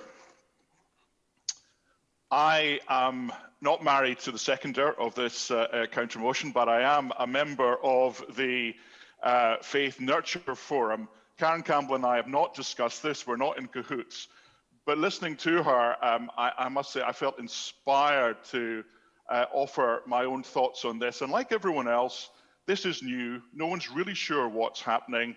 And that is why this is absolutely the right time for this serious root and branch review to take place. We wait another year. We have an interim report in 2022. Well, the old structures new structures have bedded in. New ways of working have become old ways of working, and it's so much more difficult to effect change. This is the right time. I also, moderators, submit that this has the right purpose. It is not about preserving the old ways of decision making within the church. Alex Shuttleworth spoke very eloquently about that this morning. It is about getting the right people in the right places.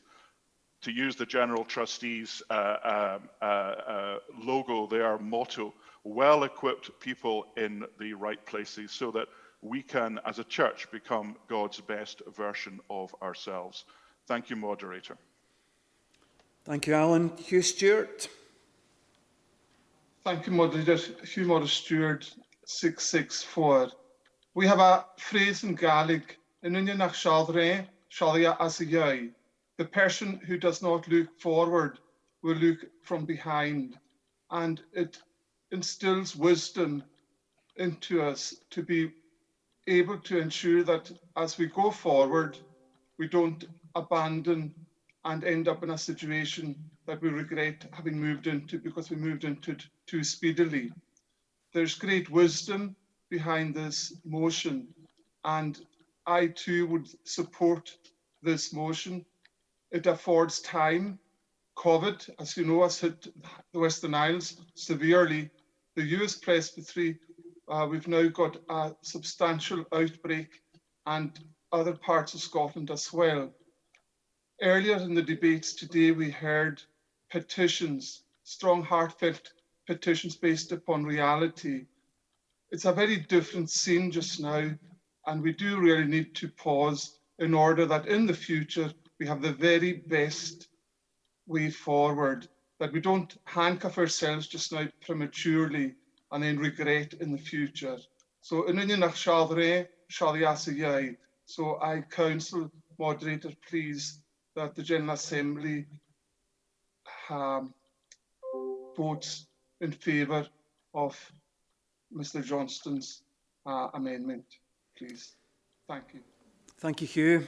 Robert Allen.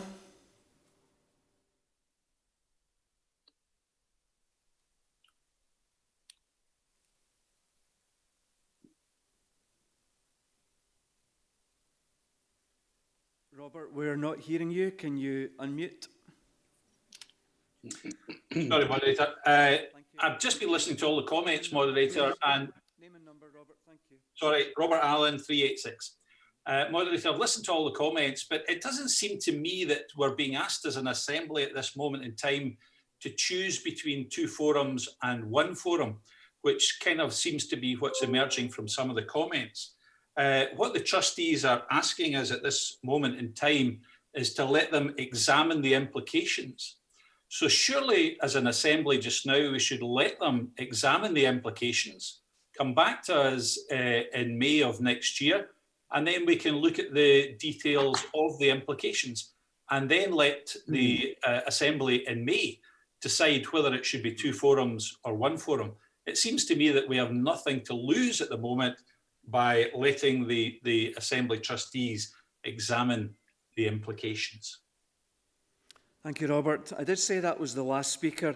I'm being told in my ear that we've had speakers wanted to come in this for some time and his name has not registered. So I don't want technical issues to get in the way of anyone who wants to speak. And so I'm hearing Derek Browning, and you're here now, Derek. Thank you. Thank you, Moderator. Derek Browning, number 3. Simply to remind the Assembly that it did set up a special commission looking at the effectiveness of Presbyterianism, particularly in relation to mission. We were asked originally to report to the 2021 General Assembly, and it may be that we bring a report or indeed an interim report here. I don't want to speak either for or against the counter motion. I think there's wisdom on both sides here, but I think given that the trustees have so much on their plate at the moment, I do wonder whether they need to take this on board just now, and certainly not to report until 2022 does seem to me to have some merit at this particular stage. But just to remind the Assembly that there is that special commission due to make some form of report next year, which may cover some of these areas. Thank you, Derek.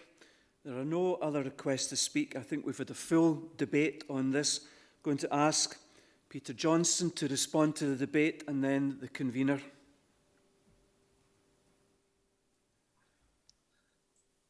Thank you, Moderator.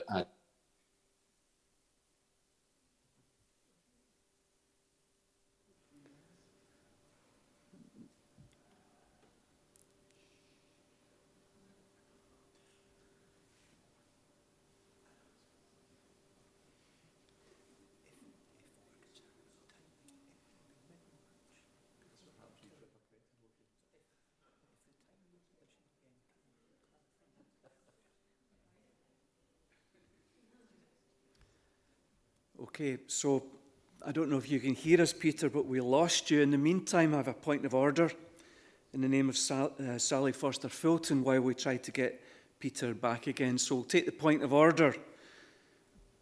Sally Foster-Fulton.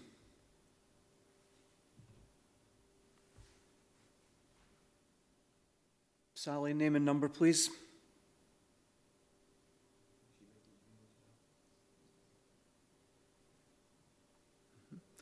Okay, so I'm not sure what folks are seeing back in your homes, but screen.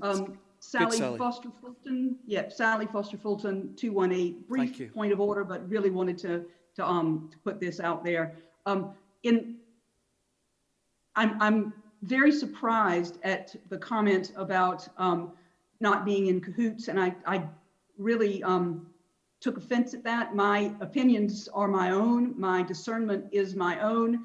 Being married has never, in my opinion, or according to church law, should be a reason for declaring interest in making a point. So, point of order, no one is in cahoots with anyone else, and whatever people say, I would hope we trust that they are saying because they believe it and they've done their own discernment and their own homework and have their own opinion. Thank you. Thank you, Sally. We hear you, absolutely. I think we've got Peter back on screen now. Peter, if you would respond to the debate. Thank you. Thank you, Moderator. Yes, Moderator, I appreciate all the comments that have been made. My intention is not to stop conversation about getting the right structure. That is very important for us. and we need to be doing that. What I'm concerned about is the timing, and that we, members of the forums, need to grow in knowledge of the structures that we have adopted just earlier this year, so that we can better judge whether we should have 2 forums or a single forum or whatever else that might be that is suggested down the line. So it is not to stop that conversation from happening, it's to allow more time for it to happen. Thank you, moderator. Thank you, Peter. Convener, to close. Thank you, moderator. It's true to say that the Assembly Trustees have plenty on their plate at the moment. But to be honest with you, this is one of the things that's on our plate that just won't shift from it. And I suppose it's one of the things that we actually want to have on our plate at the moment. We engaged a new chief officer to advise us on how we should move towards more efficient and effective ways of working. And it's been in the development of the Faith Action Plan that the question of the possibility of there being one forum has not gone away. I said earlier that this was discussed when the 4 councils met, along with Ecumenical Relations and Theological Forum. Some people suggested at that time the best way to coordinate our efforts was to have one body. We left that behind at the time because that wasn't the instruction we'd been given. And so I suppose in a way we're here to modify the instruction. The question is not just about timing, about whether we hear a report on this next year or the year after. It's a question more, I think, about relationships and understanding relationships than it is necessarily about structure. And the structure may or may not change, but we have to have a clearer understanding of our relationships. And that's why we've brought this forward at this time. We are not asking for carte blanche to create a single agency. We are, however, asking for authority to consult and report on what we believe would be the most effective and efficient way of delivering the priorities for which we are responsible. And I know that there are some people who are excited about the prospect of a single forum. And I know that there are others who are deeply opposed to it. And so we have not made up our minds on this as yet. We want to consult, but we need to do it now. Going forward with the new Faith Action Plan, there will only be one budget. There will only be one operational plan, however we coordinate our work. And frankly, there may only be one opportunity to deliver the lean and fit for growth church that we all desire. And that's why I say that this is as much to do with relationships, lines of authority, clarity of roles, good governance, as it is about structure. I said in my opening remarks that we've instituted an assembly trustee body with a very significant constitution and a structure that is still, in my view, not as widely understood as it needs to be. And so we need to understand the relative responsibilities of the trustees and the forums. We need to understand the nature of their relationship to one another and to the General Assembly. And we need to understand, indeed, the relationship of the trustees to the General Assembly.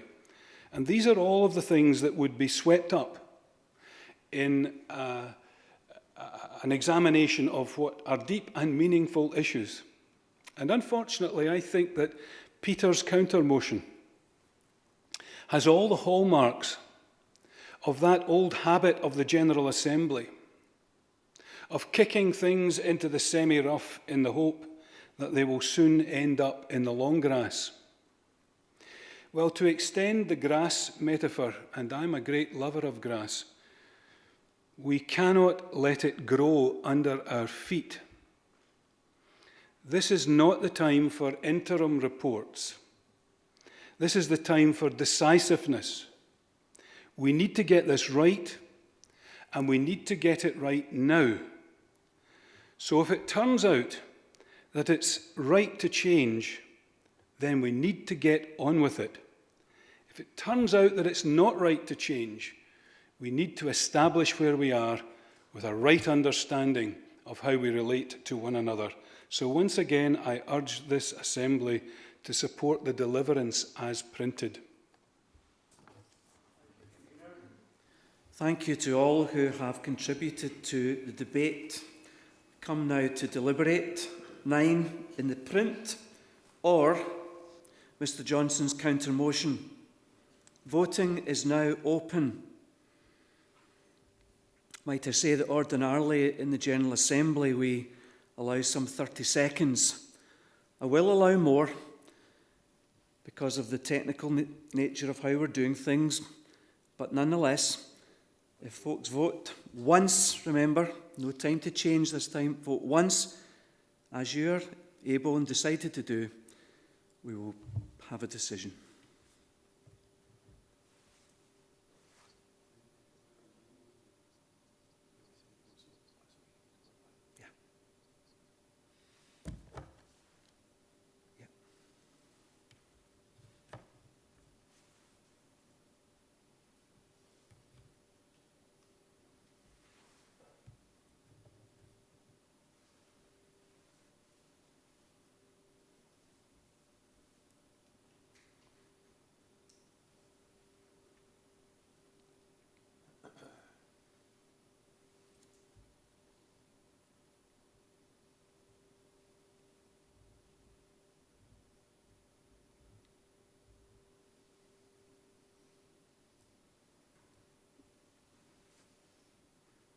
Five more seconds, the numbers are more or less steady now.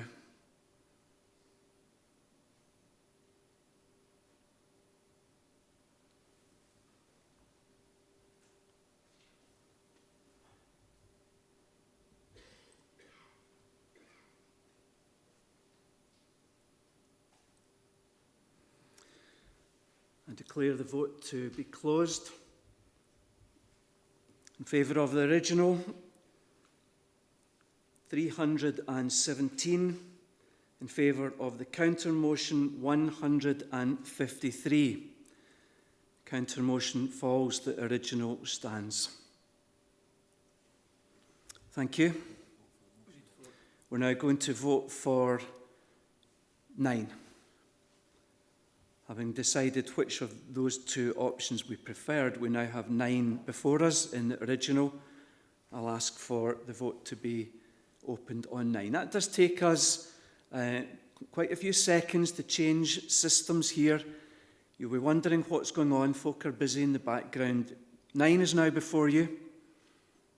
Voting is open on 9, the original 9.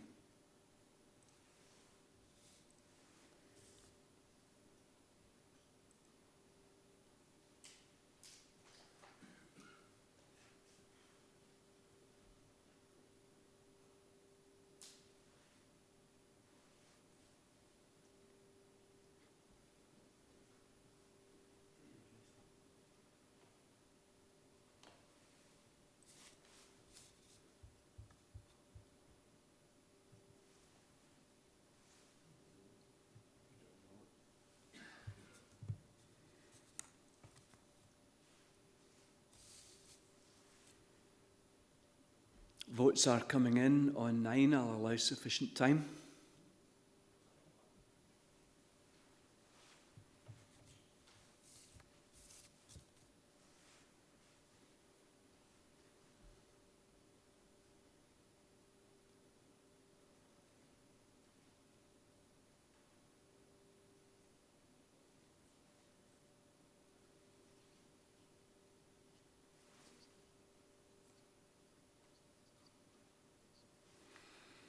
Okay, so I'm delaying because I'm being told that various commissioners, many I think, still don't have a vote option on their hub. So we're refreshing things working hard at that, and we won't close this vote till we're satisfied that folks have had opportunity.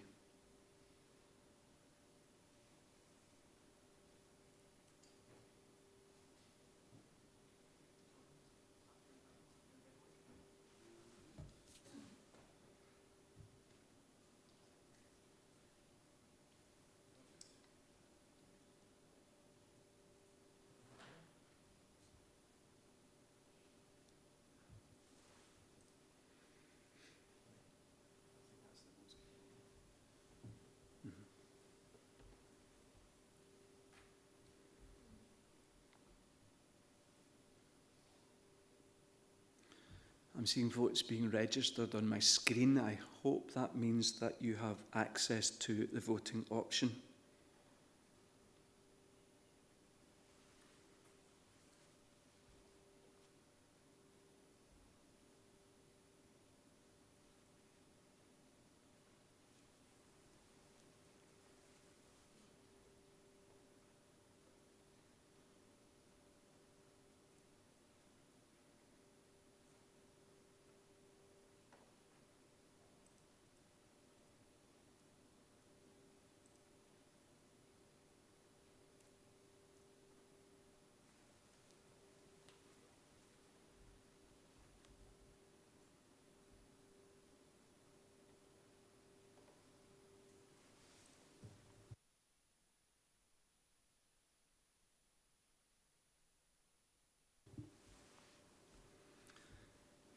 Folks, I trust I have allowed sufficient time for folks to vote.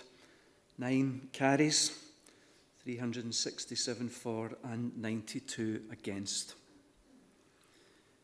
Now, I promise you we're very near the end of the Assembly Trustees report. There are 2 new sections in the name of the convener, both brief and I think non-contentious, and so shouldn't take too much time. Convener? Very briefly, we want to say a word of thanks to Jamie Lockhart, who was appointed as a trustee last year, but whose workload has made it impossible for him to commit to the extraordinary schedule that has been set for the trustees in recent months. So reluctantly, he's had to offer his resignation. We are not, we're concerned about the prospect of running with one person down until next General Assembly, and our Constitution doesn't allow us in the normal way to replenish our number as with other committees. So we're asking for permission to do that, and so that we can recruit immediately.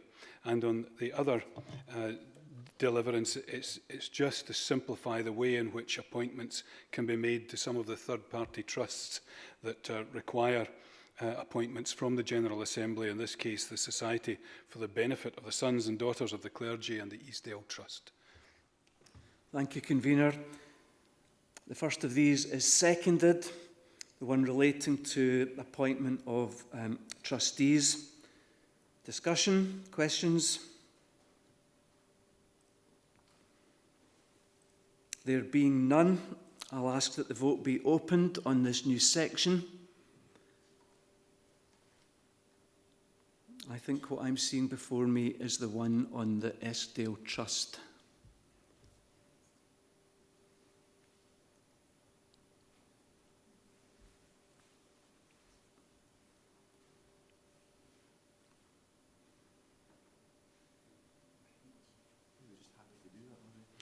I think we'll vote on this given that it's come before us, and then we'll go back to the one about the nominations for a new trustee. So if you have before you, and I'll hear in my earpiece very shortly, the option to vote, then please do so on the new section relating to the Eastdale Trust and the Society for the Benefit of Sons and Daughters of the Clergy.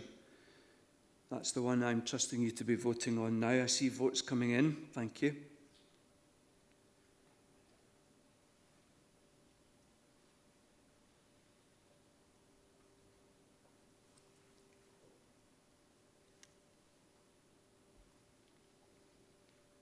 I declare that one to be carried, and I now want to see the one about the appointments. Here it is now. I hope you see it. Please vote on this other of the new sections.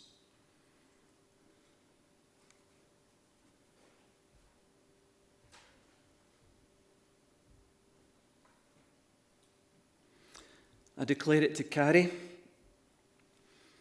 That brings to an end the report of the Assembly Trustees. Yes, the Deliverance as a whole. We mustn't forget. Deliverance as a whole. Again, we ask you to vote. No rumbling of feet options for us on Zoom, so we have to go through the process. Deliverance as a whole will appear before you.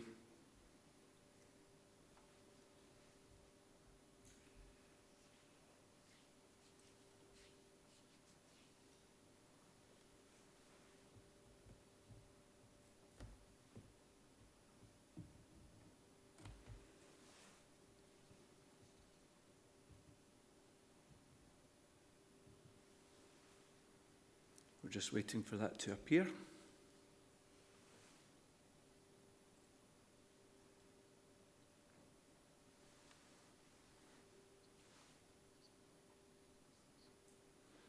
Okay, so we did warn of technical hitches.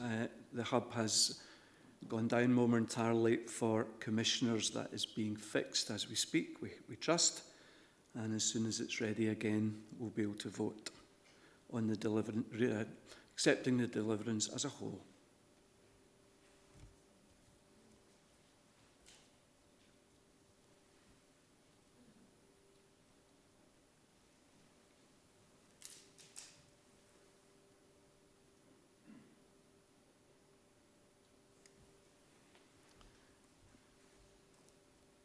It would appear to be live on my screen. I have confirmation. I trust that's the same for commissioners at home. Please vote on receiving the Deliverance as a whole.